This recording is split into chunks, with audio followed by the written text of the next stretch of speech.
ವ್ಯಾಖ್ಯಾಮುದ್ರಾಂ ಕರಸರಸಿಜೈಃ ಪುಸ್ತಕಂ ಶಂಖಚಕ್ರೆ ಬಿಭ್ರದ್ಭಿನ್ನ ಸ್ಫಟಿಕರುಚಿರೆ ಪುಂಡರೀಕೆ ನಿಷನ್ನಃ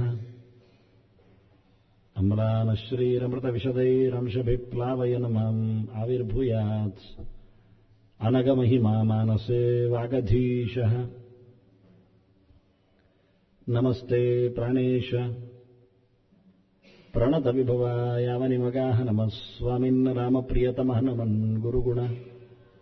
ನಮಸ್ತುಭ್ಯಂ ಭೀಮಪ್ರಬಲತಮ ಕೃಷ್ಣೇಷ್ಟಭಗವನ್ ನಮಃ ಶ್ರೀಮನ್ಮಧ್ವಪ್ರದಿಶ ಸುದೃಶನ್ನೋ ಜಯ ಜಯ. ಶ್ರೀಗುರುಭ್ಯೋ ನಮಃ.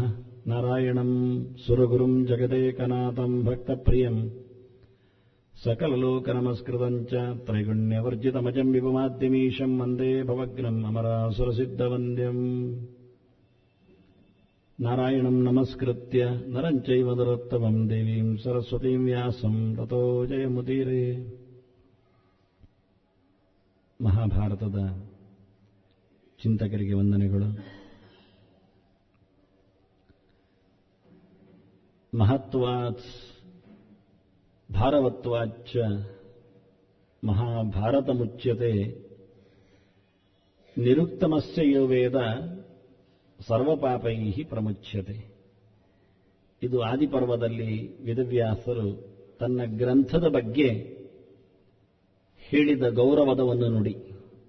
ಮಹತ್ವಾತ್ ಭಾರವತ್ವಾಚ್ಚ ಮಹಾಭಾರತ ಮುಚ್ಯತೆ ಅಂತ. ಇದನ್ನು ಮಹಾಭಾರತ ಅಂತ ಕರೀತಾರೆ. ಯಾಕೆಂದ್ರೆ ಇದು ದೊಡ್ಡದೂ ಆಗಿದೆ, ಇದು ಭಾರವೂ ಇದೆ ಅಂತ. ಅಲ್ಲ, ದೊಡ್ಡದು ಯಾವತ್ತು ಭಾರ ಇರ್ತದೆ ಅಂದರೆ ದೊಡ್ಡದು ಗಾತ್ರದಲ್ಲಿ, ಅರ್ಥದಲ್ಲಿ ಭಾರ ಅಂದರು. ಮಹತ್ವಾತ್ ಭಾರವತ್ವಾಚ್ಚ. ಹಾಗಾಗಿ 16 ಅರ್ಥಗಳ ತೆರೆಯುವ ಕ್ರಮ ಭಾರತದ್ದು ಅದ್ಭುತವಾದದ್ದು. ಅದರೊಟ್ಟಿಗೆ ನಾನು ವಿದುರನ ಧೃತರಾಷ್ಟ್ರನ ಅರಮನೆಯಲ್ಲಿ ಅಂತಃಪುರದಲ್ಲಿ ವಿದುರನ ಮಾತು, ವಿದುರ ಕೇಳಿಸಿದ ಸಾರ್ವಕಾಲಿಕವಾದ ಸನಾತನ ಧರ್ಮಗಳ ಆ ಮಾತಿಗೆ ವಿದುರನೇ ಕೆಲವು ಸೂಚನೆಗಳನ್ನು ಕೊಟ್ಟು ಭಾಷ್ಯ ಮಾಡಿದ್ದಾನೆ, ಬರೆದಿದ್ದಾನೆ. ಏಕಯಾದ್ವೇ ವಿನಿಶ್ಚಿತ್ಯ ತ್ರೀನ್ ಚತುರ್ಭಿಃ ವಶೇ ಕುರು ಪಂಚಜಿತ್ವಾ ವಿದಿತ್ವಾ ಷಡ್ ಸಪ್ತಹಿತ್ವಾ ಸುಖೀ ಭವ ಎನ್ನುವುದರಲ್ಲಿ ಈ ಸಂಖ್ಯೆಗಳಿಗೆ ಅಲ್ಲಿಯೇ ಇಲ್ಲ, ಹಾಗೆಯೇ ಅಲ್ಲ ಅಂತ ಒಟ್ಟಾರೆ ಒಂದರಿಂದ ಹಿಡಿದು ಅನೇಕ ಮುಖಗಳ ಸೂಕ್ಷ್ಮವಾದಂತಹ ಲೆಕ್ಕಗಳನ್ನು ಕೊಟ್ಟಿದ್ದಾನವನು. ಸಂಯೋಜನೆ ಮಾಡಿ ಅರ್ಥ ಮಾಡಿಲ್ಲವ, ಮಾಡುವುದೂ ಇಲ್ಲ, ಮಾಡಿದ್ದೂ ಇಲ್ಲ. ಹಾಗಾಗಿ ಮಹಾಭಾರತದ ಒಂದು ದೃಷ್ಟಿಯಿಂದ ದಶಾರ್ಥ ಸರ್ವ ಭಾರತೆ ಅಂತ ಭಾರತ ಸಮಗ್ರವಾಗಿಯೂ 10 ಅರ್ಥದಲ್ಲಿ ಕಮ್ಮಿ ಇಲ್ಲದೆ ತೆರೆದುಕೊಳ್ಳುತ್ತದೆ ಎನ್ನುವುದಕ್ಕೆ ನಾನು 5 ದಿನದಿಂದ ಬೇರೆ ಬೇರೆ ರೀತಿಯಲ್ಲಿ ಒಂದಕ್ಕೊಂದು ಸಂಬಂಧ ಪಡದಂತೆ, ಅಂದರೆ ಸಂಶಯಕ್ಕೆಡೆ ಆಗದಂತೆ, ಒಂದರ ಒಂದು ಕೊಂಡಿ ಬೆಸೆದುಕೊಳ್ಳದಂತೆ ಪ್ರತ್ಯೇಕವಾದ ಅರ್ಥಗಳ ವ್ಯಾಪ್ತಿಯನ್ನು ತೋರಿಸಿದ್ದೆ. ಸಾಕು, ಅರ್ಧವಾಸಿ ಹೇಳಿದ್ದೇನೆ. ಅಂದರೆ 50%, 10 ಅರ್ಥದಲ್ಲಿ 5 ಅರ್ಥ ಹೇಳಿದ್ದು ಅಂದರೆ 50% ಒಂದು ಶ್ಲೋಕವನ್ನು ಮುಗಿಸಿದ ಹಾಗೆ ಅಂತ. ಎಲ್ಲಿ ಬಿಟ್ಟೋಯ್ತೋ, ಕಮ್ಮಿ ಆಗ್ತದೆ, ಕೋಪ ಬಂತು ಅಂತ ವೇಣುಗೋಪಾಲ್ ಕೇಳಿದರು. ನನಗೆ ಎಲ್ಲಿ ಕೋಪ ಬರುತ್ತೆ? ಮಹಾಭಾರತಕ್ಕೆ ಕೋಪ ಬರ್ತದೆ. ನಾವು ಕೇಳದೆ ಕೂತೇವಲ್ವ ಇಷ್ಟು ದಿವಸ ಅಂತ. ಪುಸ್ತಕ ಇದ್ದು ವ್ಯಾಸರು ನಮ್ಮ ಕೈಗೆ ಎಳೆದು ಕೊಟ್ಟರು, ಮಹಾಭಾರತ ಗೊತ್ತೇ ಇಲ್ಲ, ನಿದ್ದೆ ಮಾಡಿದೇವಲ್ವಾ ಅಂತೇಳಿ 2 ಗೆರೆಯಲ್ಲಿ ಮಹಾಭಾರತ ಮುಗಿಯುವ ಹಾಗೆ, ರಾಮಾಯಣ ಮುಗಿದ ಹಾಗೆ ಕಣ್ಣೇ ಮುಚ್ಚೆ ಧೃತರಾಷ್ಟ್ರ ಕಣ್ಮುಚ್ಚಿಯೇ ಕೂತಿದ್ದ.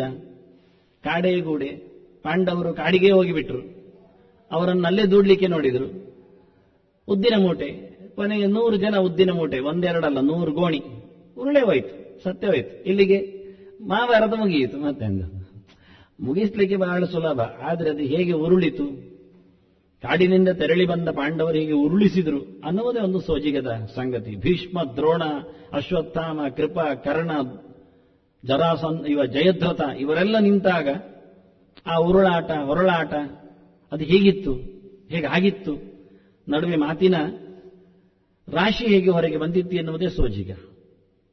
ಅದರ ಹಿನ್ನೆಲೆಯಲ್ಲಿ ಆಯ್ತು, ಇವತ್ತು ಒಂದು ಅರ್ಥ ಹೇಳುತ್ತೇನೆ, ಮತ್ತೆ ನಾಳೆ ಕೇಳಬೇಡಿ. ಅಥವಾ ನಾಳೆ ಕೇಳಿದ್ರೆ ಇನ್ನೊಂದು ಅರ್ಥ ಹೇಳು, ಮುಗಿಯುವುದಿಲ್ಲ ಅದು ಮಹಾಭಾರತ. 10 ದಿನ ಮುಗಿದ್ರು 11ನೇ ದಿನ 11ನೇ ಅರ್ಥ ಇರ್ತದೆ ಅದಕ್ಕೆ. ಪ್ರತ್ಯೇಕವಾದ ಅರ್ಥವೇ ಬಹಳ ರೋಚಕವಾದ, ಸೋಜಿಗವಾದ, ಮನನೀಯವಾದ ಅರ್ಥಗಳು. ಒಂದು ಅವಸ್ಥೆಯಿಂದ ಎರಡು ಅವಸ್ಥೆಯನ್ನು ನಿಶ್ಚಯಿಸಿಕೊಂಡು 3 ಅವಸ್ಥೆಗಳನ್ನು 4 ಅವಸ್ಥೆಯ ರೂಪಗಳಿಂದ ವಶದಲ್ಲಿ ತಂದು 5 ಕೋಶಗಳನ್ನು ಗೆದ್ದು 6 ಗುಣಗಳನ್ನು ಚಿಂತಿಸಿ 7 ಆವರಣಗಳ ಆಚೆಗೆ ನೀನು ಸುಖಿಯಾಗಿ ಹೋಗು ಎನ್ನುವುದು ಅರ್ಥವೇ. ಅರ್ಥ ಆಗಿರಬೇಕು ನಿಮಗೆ. ಇಷ್ಟರವರೆಗೆ ಹೇಳ್ತಾ ಇರಲಿಲ್ವ 1 ರಿಂದ 7 ಮತ್ತೇನು ಅರ್ಥ ಆಯ್ತು. ಅದೇ ಕೇಳಿದ್ರು ಅರ್ಥ ಆಗುವುದಿಲ್ಲ ಅಲ್ವಾ. ಆದ್ರಿಂದಲೇ ಭಾರತ ಅಂತ ಹೆಸರು. ಅದಕ್ಕೆ ಮಹತ್ವ ಅಥವಾ ಭಾರವತ್ವ ಅಚ್ಚ ಅಂದ. ಎಂತಾಗತ್ತೆ, ಬರ್ಕೊಂಡ್ರು ಅರ್ಥ ಆಗುವುದಿಲ್ಲ. ಅದಕ್ಕೆ ದಿನಕ್ಕೊಂದು ಪ್ರತ್ಯೇಕವಾಗಿ ಹೇಳಿದ್ ನಾನು. ಒಂದೇ ದಿನ ಹೇಳಿದ್ರೆ ಒಂದೂ ಅರ್ಥ ಆಗುವುದಿಲ್ಲ ಅಂತ. ನನ್ನ ಗುರಿಯೇ ಹಾಳಾಗಿ ಹೋಗುತ್ತೆ. ಒಂದೇ ದಿನ 7 ಅರ್ಥ ಹೇಳಿದ್ರೆ ಅದು ಒಂದಕ್ಕೊಂದು ಬೆಸೆದುಕೊಂಡು ಯಾವುದೂ ಸರಿಯಾಗುವುದಿಲ್ಲ, ಯಾವೊಂದು ಅರ್ಥವೂ ಸರಿಯಾಗುವುದಿಲ್ಲ.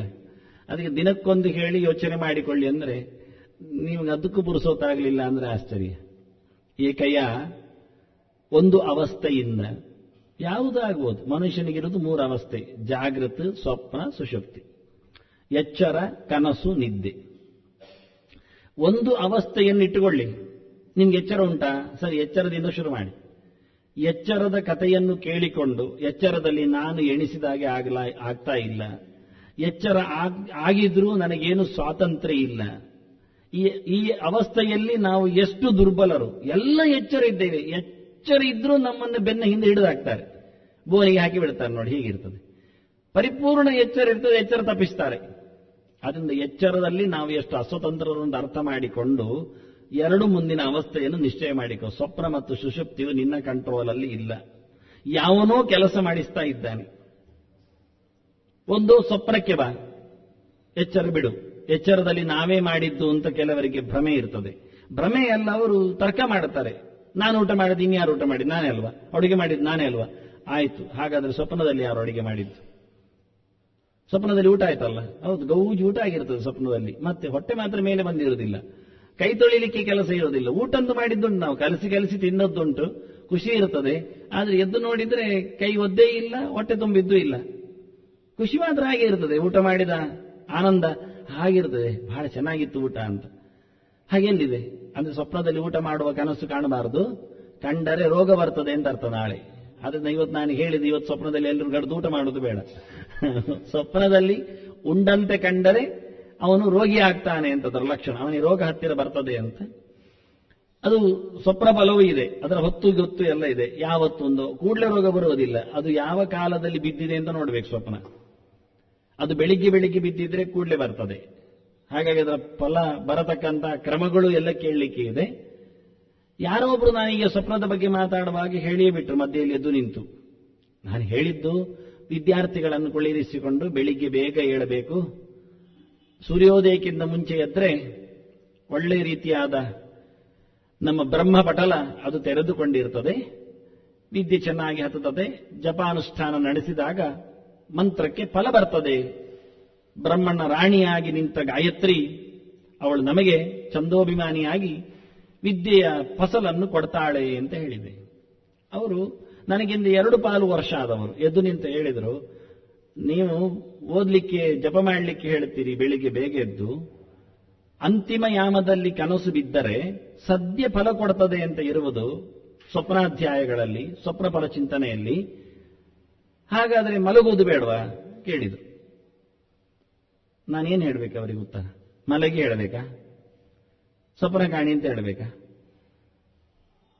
ಒಂದು ಚೂರು ಅರ್ಥ ಇಲ್ಲ. ವಾಸ್ತವ ಎಲ್ಲಿ ಕೇಳಿದರೆ, ಅಂತಿಮ ಯಾಮದಲ್ಲಿ ಸ್ವಪ್ನ ಬಿದ್ದರೆ 2 ವಿಷಯ ಹಾಕ್ತಾರೆ ಸ್ವಪ್ನ ವಿಷಯದಲ್ಲಿ. ಒಂದು, ಅಂತಿಮ ಯಾಮದಲ್ಲಿ ದುಸ್ವಪ್ನ ಬಿದ್ದರೆ ಹಾಗೆ ಹೇಳಬೇಡ, ಮಲಗು ಅಂತಾರೆ. ಇನ್ನೊಂದು ಸ್ವಪ್ನ ಬೀಳುವ ಹಾಗಿರಬೇಕು, ಅಂತೂ ಆ ಸ್ವಪ್ನದಿಂದಲೇ ಮುಂದುವರಿಬಾರದು. ಒಂದೊಮ್ಮೆ ದುಸ್ವಪ್ನದಿಂದ ಎಚ್ಚರಾಗಿ ಅಂತಿಮಯಾಗಿ ಎಚ್ಚರವೇ ಆದರೆ ಅವನಿಗೆ ಆ ದುಷ್ಟ ಫಲ ಕೂಡಲೇ ಕೊಡ್ತದದು. ಅದಕ್ಕೋಸ್ಕರ ನಿದ್ದೆ ಮಾಡುವಂದ್ರು. 2ನೇದ್ದು, ಅಂತಿಮಯಾಮದಲ್ಲಿ ಮಲಗಿರುವವರು ಯಾರು?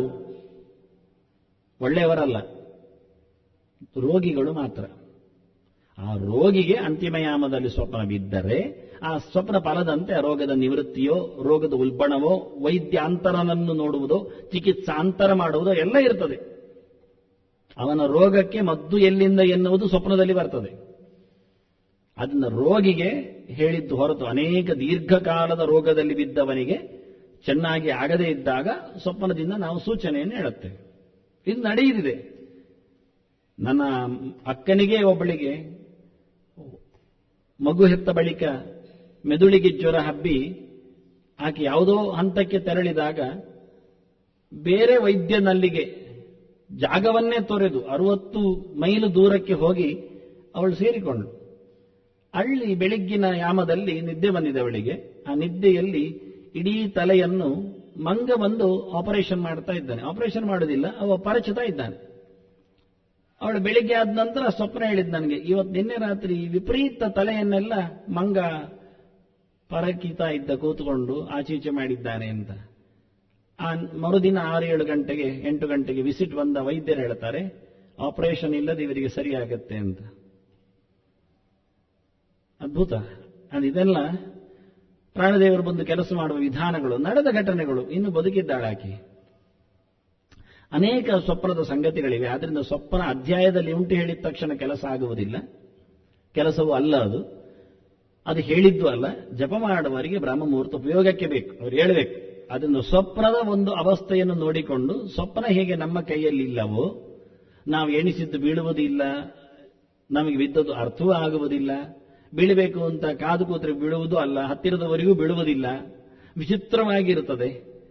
ಆದ ಒಂದು ಆ ಅವಸ್ಥೆಯಲ್ಲಿ ನಾವು ಕೇವಲ ಕಾಣುವವರು, ಕಂಡು ವಿಸ್ಮಯಗೊಳ್ಳುವವರು. ಕಾಣಿಸಿದ್ದೀಯಾರು? ಸಂಧ್ಯೆ ಸೃಷ್ಟಿರಾಹಿ ಸೂತ್ರ ತೆಗೆದರೆ ಅಲ್ಲಿಂದ.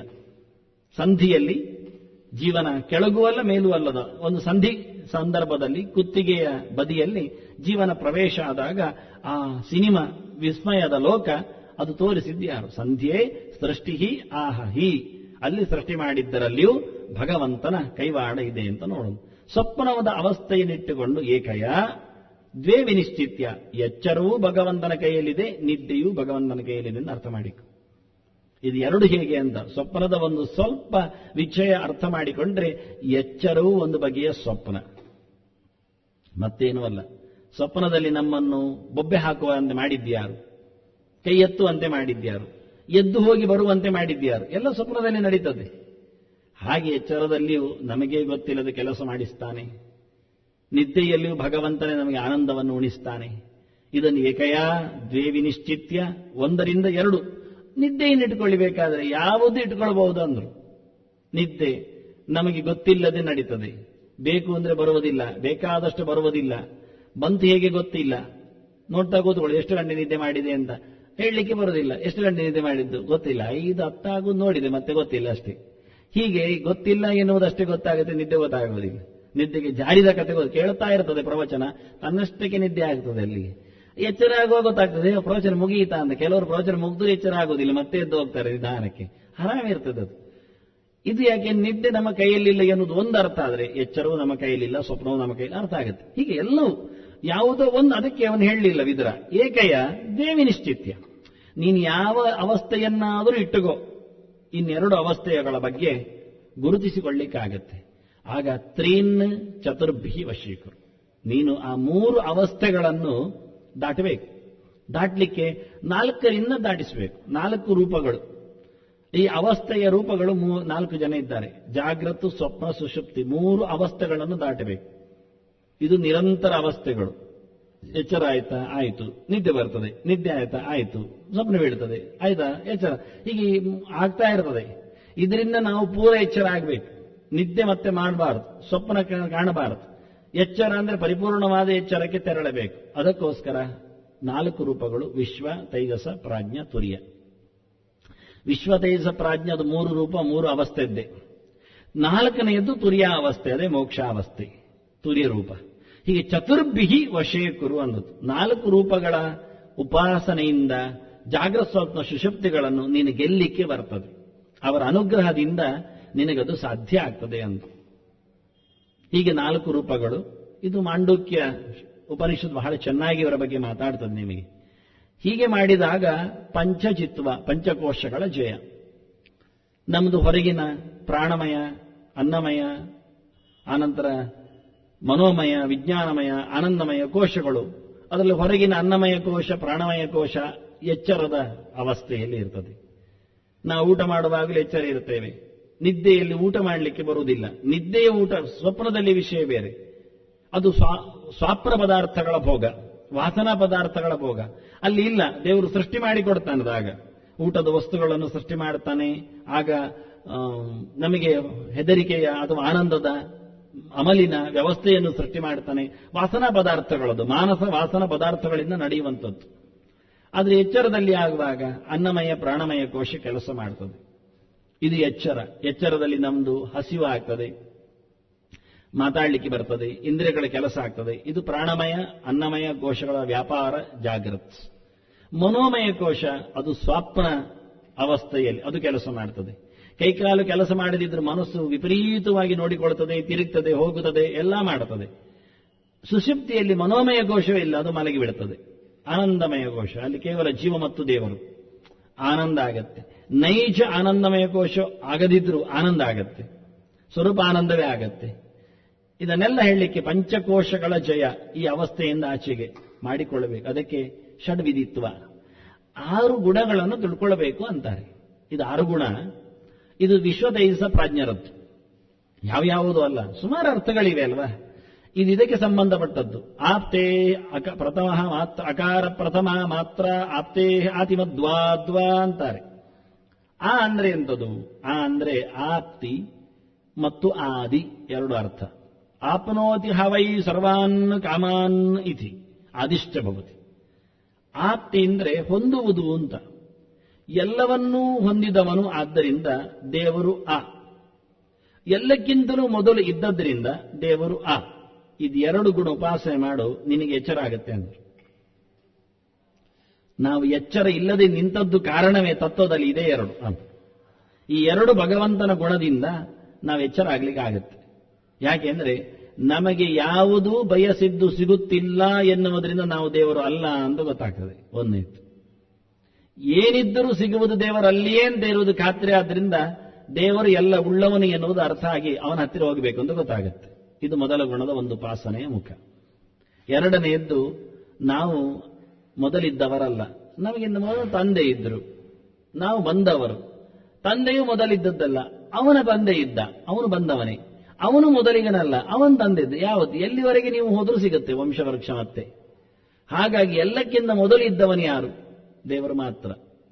ಏಕೋ ನಾರಾಯಣಾಸೀದ್ನ ಬ್ರಹ್ಮಾನೇ ಶಾನಃ ಅಂದ್ರು. ಯಾರಿರಲಿಲ್ಲ. ಆದ್ರಿಂದ ದೇವರನ್ನು ಆ ಅಂತ ಕರೆಯುವುದು ನಾವು ನೋಡಿಕೊಳ್ಳಿಕ್ಕೋಸ್ಕರ. ಆದ್ರಿಂದ ನಾವು ಎಂದೂ ಎಚ್ಚರ ಆಗಬೇಕಾದ್ರೆ ಎಲ್ಲಕ್ಕಿಂತ ಮೊದಲಿದ್ದ ಭಗವಂತನ ಅಸ್ತಿತ್ವ, ಅದರೊಟ್ಟಿಗೆ ಎಲ್ಲವನ್ನೂ ಪಡೆದಿರತಕ್ಕ ಭಗವಂತನ ಯೋಗ್ಯತೆ. ಇದೆರಡು ಅರ್ಥ ಮಾಡಿಕೊಂಡಾಗ ನಾವು ಎಷ್ಟು ಕುಬ್ಜರು, ನಾವು ಎಷ್ಟು ವ್ಯಕ್ತಿಗಳು ಭಗವಂತನ ಪ್ರತಿಬಿಂಬರಾಗಿ ದಾಸರಾಗಿ ನಿಂತವರ ಅರ್ಥ ಆಗತ್ತೆ. ಎಚ್ಚರ ಆಗಲಿಕ್ಕೆ ಇವತ್ತು ಜನಕ್ಕೆ ಎಚ್ಚರ ತಪ್ಪಿದ್ದೆ. ಯಾಕೆಂದ್ರೆ ನಾನೇ ರಾಜ ಅನ್ನಿಸಿಕೊಂಡಿದ್ದಾನೆ. ಮತ್ತೆ ನಿನ್ನ ಅಪ್ಪ ಅವನು ಎಂತದಯ್ಯ ಅಂತಾನೆ. ಮತ್ತೆ ಇವನೇ ಹೊಸತಾಗಿ ಹುಟ್ಟಿ ಬಂದವನಾಗಿ ನಿನ್ಗೆ ಅಪ್ಪ ಇರಲಿಲ್ವಾ ಕೇಳಿದ್ರೆ. ಅದಕ್ಕೆ ಗಾದೆ ಮಾಡಿದವರು ಹೇಳಿದ್ದು, ಊರಿಗೆ ಅರಸನಾದರೂ ಅವನ ಅಪ್ಪನಿಗೆ ಮಗನೇ ಅಂತ, ಅವನಿಗೇನು ವ್ಯತ್ಯಾಸ ಆಗುವುದಿಲ್ಲ ಅಂತ.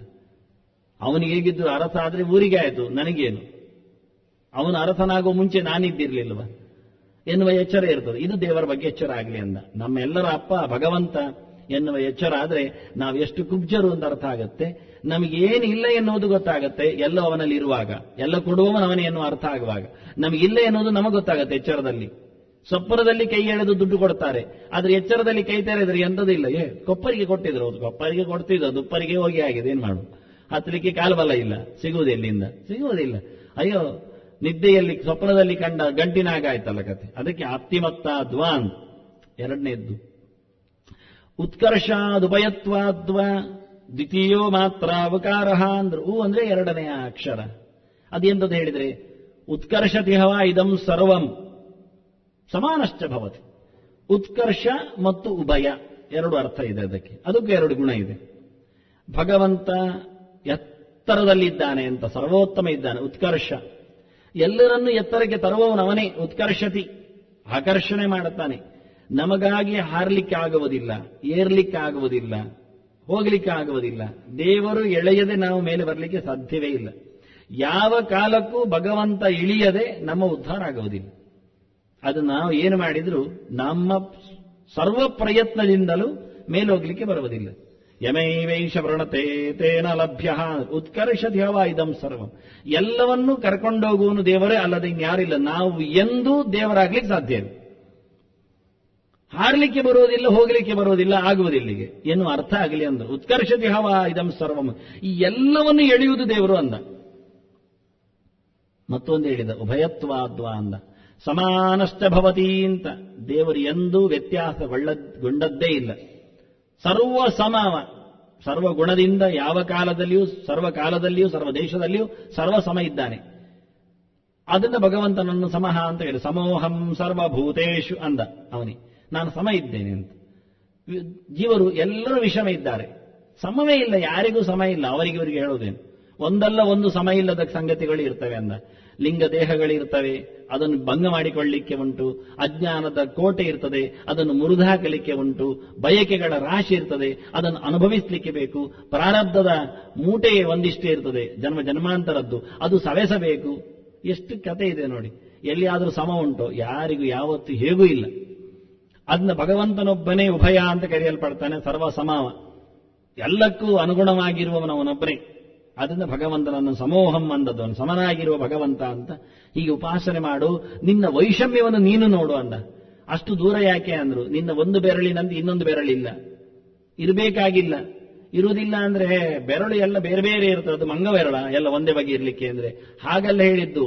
ಬಲ ಕೈಯಲ್ಲಿರುವ ಕಿರುಬೆರಳಿನಂತೆ ಎಡಕೈಯ ಕಿರುಬೆರಳು ಇಲ್ಲ, ನೋಡಿಕೊಳ್ಳಿ ಮೆಲ್ಲಕ್ಕೆ ಹೋಗಿ, ಅಷ್ಟೇ, ಮತ್ತೇನು ಅಲ್ಲ.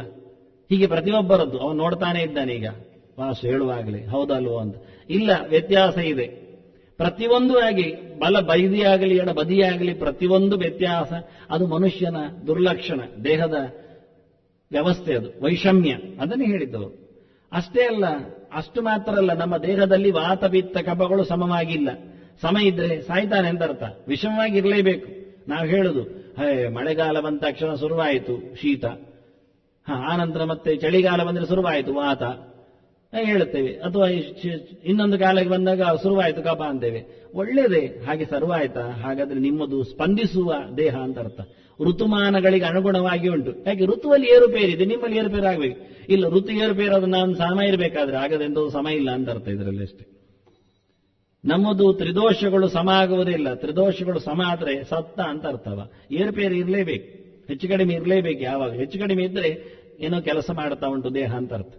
ಅದನ್ನು ಉಲ್ಲೇಖ ಮಾಡಿದರು. ಹೀಗೆ ಭಗವಂತ ಒಬ್ಬನೇ ಸಮ, ನೀನು ಅಸಮ, ದೈಹಿಕವಾಗಿ, ಮಾನಸಿಕವಾಗಿ, ಭೌತಿಕವಾಗಿ, ಇನ್ನಿತರ ಅಂಶಗಳಲ್ಲಿ ಎನ್ನುವುದು ಅರ್ಥ ಮಾಡಿಕೊ. ಇದು ನೋಡಿ ಆದ್ರೂ ನಿನಗೆ ಅರ್ಥ ಆಗತ್ತೆ ಅಂದ. ಇನ್ನೂ ಒಂದು ಭಗವಂತನ ಗುಣ ಹೇಳುತ್ತಾನೆ. ತೃತೀಯ ಮಾತ್ರ ಮಕಾರ, ತೃತೀಯ ಮಾತ್ರ ಮಿತೇಹೆ ಅಪೀತೇರ್ವ ಅಂತ. ಮಿತೇಹೆ ಅಪೀತೇರ್ವ ಮಿನೋತಿ ಹವ ಇದಂ ಸರ್ವಂ ಅಪೀತಿಶ್ಚ ಭವತಿ. ಮಕಾರಕ್ಕೆ ಎರಡು ಅರ್ಥ ಉಂಟು, ಒಂದು ಮಾನ, ಒಂದು ಲಯ. ಮಾನಂ ಜ್ಞಾನಂ ಲಯಶ್ಚೈವ ಅಂತ. ಜ್ಞಾನ ಮತ್ತು ಲಯ ಇದು ಮಕಾರದ ಅರ್ಥ. ಆದ್ರಿಂದ ಮಿತೇಹೆ ಅಪೀತೇರ್ವ ಅಂದ್ರು. ನಿನಗೆ ಎಚ್ಚರ ಉಂಟಾ? ನಿನಗೆ ಜ್ಞಾನ ಉಂಟಾ? ಇಲ್ಲ, ನೀನು ಪಡೆಯುವುದು ಹೊರಗಿನಿಂದ. ಅದರಿಂದ ಜೀವ ಅಜ್ಞ, ಅಲ್ಪಜ್ಞ, ಭಗವಂತ ಸರ್ವಜ್ಞ. ಎಲ್ಲವನ್ನೂ ಅರಿಯುವಂತೆ ಮಾಡುವವ ಭಗವಂತ. ಆದ್ರಿಂದ ಸತ್ಯಂ ಜ್ಞಾನಮನಂತಂ ಬ್ರಹ್ಮ. ಮತ್ತೆ ಎಲ್ಲದರ ಲಯ ಆಗುವುದವನಿಂದ. ನೀನಾಗಿ ಲಯ ಮಾಡಲಿಕ್ಕೆ ಬರುವುದಿಲ್ಲ, ನೀನಾಗಿ ಲಯವೂ ಆಗುವುದಿಲ್ಲ. ದೇಹ ಬಿಡಬೇಕು ಕೇಳಿದ್ರೆ ದೇಹ ಬಿಡ್ಲಿಕ್ಕೆ ಆಗುವುದಿಲ್ಲ ನಮಗೆ. ತನ್ನಷ್ಟಿಗೆ ಕಳಚಿಕೊಂಡು ದೇಹದ ಪ್ರತ್ಯೇಕವಾಗಿರುವ, ಮತ್ತೆ ಬೇಕಾದಾಗ ದೇಹ ಇಟ್ಟುಕೊಳ್ಳುವ, ಅದೆಲ್ಲ ಆಗುವುದೇ ಇಲ್ಲ. ಒಂದ್ಸರ್ತಿ ದೇಹವನ್ನು ಬಲಾತ್ಕಾರದಲ್ಲಿ ಬಿಟ್ರೆ ಮತ್ತೆ ಪ್ರವೇಶ ಮಾಡಲಿಕ್ಕೆ ಆಗುವುದಿಲ್ಲ. ಅಂದು ಎಲ್ಲದರ ಲಯ, ನಮ್ಮ ದುಃಖ ಲಯ ಆಗುವುದಿಲ್ಲ, ರೋಗ ಲಯ ಆಗುವುದಿಲ್ಲ. ಯಾವುದೇ ನಮ್ಮಲ್ಲಿ ಬೇಕು ಅಂದಾಗ ಲಯಗೊಳ್ಳುವುದಿಲ್ಲ, ಬೇಡ ಅಂದಾಗ ಬೆಳೆಯಲಿಕ್ಕೆ ಶುರುವಾಗುತ್ತೆ. ಆದ್ದರಿಂದ ಎಲ್ಲದರ ಲಯ ಅದು ಭಗವಂತನಿಂದ. ಇಡೀ ಜಗತ್ತಿನ ಲಯ ಭಗವಂತನಲ್ಲಿದೆ. ಎಲ್ಲದರ ಎಚ್ಚರ ಜ್ಞಾನ ಅದು ಭಗವದ್ ಅಧೀನವಾಗಿದೆ ಎನ್ನುವ ನೀನು ಚಿಂತನೆ ಮಾಡಿಕೊ. ನಿನಗೆ ಗೊತ್ತಿಲ್ಲ ಎನ್ನುವುದು ಅರ್ಥ ಆಗಲಿ, ನೀನು ಏನನ್ನು ಮುಗಿಸ್ಲಿಕ್ಕೆ ಆಗೋದಿಲ್ಲ ಅಂತ ಯೋಚನೆ ಮಾಡಿಕೊ. ನಮ್ಮ ಕರ್ಮ ಸಂಪೂರ್ಣವಾಗಿ ಲಯಗೊಳ್ಳುವುದೇ ಭಗವಂತನಿಂದಾಗಿ. ಜ್ಞಾನದಿಂದಲೇ ಕರ್ಮದ ಲಯ. ಹಾಗಾಗಿ ಮಿತೇಹೆ ಅಪೀತಿಶ್ಚ ಅಂತ ಹೇಳಿ, ಅಪೀತೇರ್ವ ಅಂತ ಈ 6 ಗುಣಗಳ ಉಪಾಸನೆಯಿಂದ ಷಡ್ವಿಧಿತ್ವ ವಿಶ್ವದೇಶ ಪ್ರಾಜ್ಞರ ಅನುಗ್ರಹಕ್ಕೆ ಪಾತ್ರನಾಗಿ ಸಪ್ತಾವರಣ ಸಂಯುತಂ. ಇದು ಬ್ರಹ್ಮಾಂಡ ಅಂದ್ರೆ 7 ಆವರಣತ್ತು. ಅದನ್ನು ಸಪ್ತಹಿತ್ವ ಅಂದ್ರೆ ಆವರಣ ಕೂಡಿದ ಬ್ರಹ್ಮಾಂಡವನ್ನು ತೊರೆದು ಹೋಗಲಿಕ್ಕೆ ಬರುತ್ತೆ. ವಿಶ್ವದೇಶ ಪ್ರಾಜ್ಞರ ಪೂರ್ವವಾದಂತಹ ಅಧಿಪತಿ ಇರುವುದು ಬ್ರಹ್ಮಾಂಡದ ಒಳಗೆ ಜೀವಕೋಶಗಳಲ್ಲಿ. ಕೋಶ ತೊರೆದ ಜೀವ ಅವನು ತುರ್ಯಕ್ಕೆ ಭಗವಂತನೆಡೆಗೆ ಸಾಗಲಿಕ್ಕಿದ್ದಾನೆ, ಮೋಕ್ಷವನ್ನು ಪಡೀಲಿಕ್ಕಿದ್ದಾನೆ. ಅದನ್ನು ಉಲ್ಲೇಖ ಮಾಡಿತು. ಧ್ಯಾನಕ್ಕೆ ಹೋಗುವ ಅದು ಎಚ್ಚರದ ಧ್ಯಾನ. ಇನ್ನೂ ದೇಹವನ್ನು ತೊರೆದ ನಿರಂತರವಾದ ಸುಖದ ಅನುಭವಕ್ಕೆ, ಅಂತಹ ನಿರಂತರವಾದ ಭಗವದ್ಧ್ಯಾನಕ್ಕೆ ಹೋಗುವ ಅಂತ ಧ್ಯಾನದ ಸ್ಟೇಜ್ ಅದನ್ನು ಸುಖ ಅಂತ ಕರೆದು, ಸ್ವರೂಪಭೂತವಾದ ಇಂದ್ರಿಯದಲ್ಲಿ ಮಾನಸ ವ್ಯಾಪಾರದಲ್ಲಿ ಭಗವಂತನ ದರ್ಶನಕ್ಕೆ ಅಣಿಯಾಗಬೇಕು ಅಂತ ಈಗ ಇನ್ನೂ ಒಂದು ರೀತಿಯ ಆಧ್ಯಾತ್ಮಿಕವಾದ ಪೂರ್ಣ ಚಿಂತನೆಯನ್ನು ಕೊಟ್ಟ. ಇದಕ್ಕೆಲ್ಲ ಕೆಲವು ಮಾತುಗಳಿಗೆಲ್ಲ 6-7ಗಳ ಸಂಖ್ಯೆಯನ್ನು ಹೇಳುತ್ತಾ ಎಲ್ಲ ಹೇಳುವುದಿಲ್ಲ. ವಿದುರ ಭಾಷ್ಯ ಬರೀಲಿಲ್ಲ, ಭಾಷ್ಯ ಬರೆಯುವುದೂ ಇಲ್ಲ. ಮಹಾಭಾರತ ಅದು ಭಾರವಾಗಿ ಉಳಿಲಿಕ್ಕೋಸ್ಕರ ಭಾಷ್ಯವನ್ನಾಗಿ ಬದಿಗಿಟ್ಟಿದೆ. ಹಾಗೆ ವಿದುರ ದರ್ಶನಾಥನಿಗೆ 1ರಿಂದ ಎಲ್ಲ ಸಂಖ್ಯೆಗಳನ್ನು ಹೇಳ್ತಾ ನಾವು 9ರವರೆಗಿನ ದೇಹದವರೆಗೆ ಬಂದಿದ್ದೇವೆ. 10ನೆಯ ಸಂಖ್ಯೆಯ ಬಗ್ಗೆ ಒಂದು ಮಾತು ಹೇಳ್ತಾನೆ, ಚೆನ್ನಾಗಿದೆ. ದಶ ಧರ್ಮಂ ನ ಜಾನಂತಿ ಧೃತರಾಷ್ಟ್ರ ನಿಬೋಧತಾನ್ ಅಂದ. 10 ಜನರಿಗೆ ಬೋಧ ಬರುವುದಿಲ್ಲ ಅಂದವ. ಬಹಳ ಚೆನ್ನಾಗಿದೆ, ಲೆಕ್ಕ ಹಾಕ್ತಾನೆ. ನಾವು ಯಾರು ಒಂದು ನೋಡ್ಬೋದು, ಬೋಧ ಬರದೇ ಇದ್ರೆ. ದಶ ಧರ್ಮಂ ನ ಜಾನಂತಿ, 10 ಜನರಿಗೆ ಏನು ಮಾಡಬೇಕು ಅಂತ ಗೊತ್ತಾಗುವುದಿಲ್ಲ. ಕರ್ಮ ಮಾಡ್ತಾರೆ, ಅದನ್ನು ಧಾರ್ಮಿಕವಾಗಿ ಮಾಡುವುದಿಲ್ಲ. ಯಾಕೆ ಧರ್ಮ ಗೊತ್ತಾಗುವುದಿಲ್ಲ ಕೇಳಿದ್ರೆ ಅದಕ್ಕೆ 10 ಜನರ ಗುರುತು ಹಾಕ್ತಾನೆ. ಅದರಲ್ಲಿ ನಾವು ಯಾರು ಅಂತ ನಾವೇ ಹಾಕೊಂಡು ಹೆಸರಿನ ಬದಿಯಲ್ಲಿ ಬ್ರಾಕೆಟ್ ಅಲ್ಲಿಯೋ ಅಥವಾ ದೊಡ್ಡದಾಗಿ ಅದನ್ನೇ ಹಾಕ್ಬೋದು.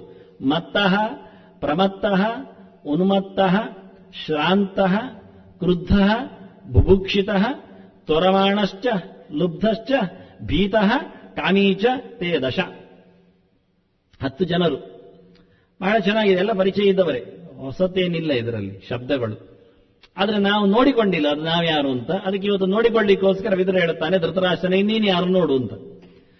ಯಾಕೆ ನಿನಗೆ ನಾನು ಆವತ್ತಿಂದ ಹೇಳುತ್ತಾ ಇದ್ದೇನೆ, ಸುಮಾರು ಹೊತ್ತಿನಿಂದ, ಸುಮಾರು ವರ್ಷದಿಂದ, ದುರ್ಯೋಧನ ಹುಟ್ಟಿದಂದಿನಿಂದ ಹೇಳುತ್ತಾ ಇದ್ದೇನೆ, ನಿನಗೆ ಇನ್ನೂ ಧರ್ಮದ ಪ್ರಜ್ಞೆ ಬರಲಿಲ್ಲ.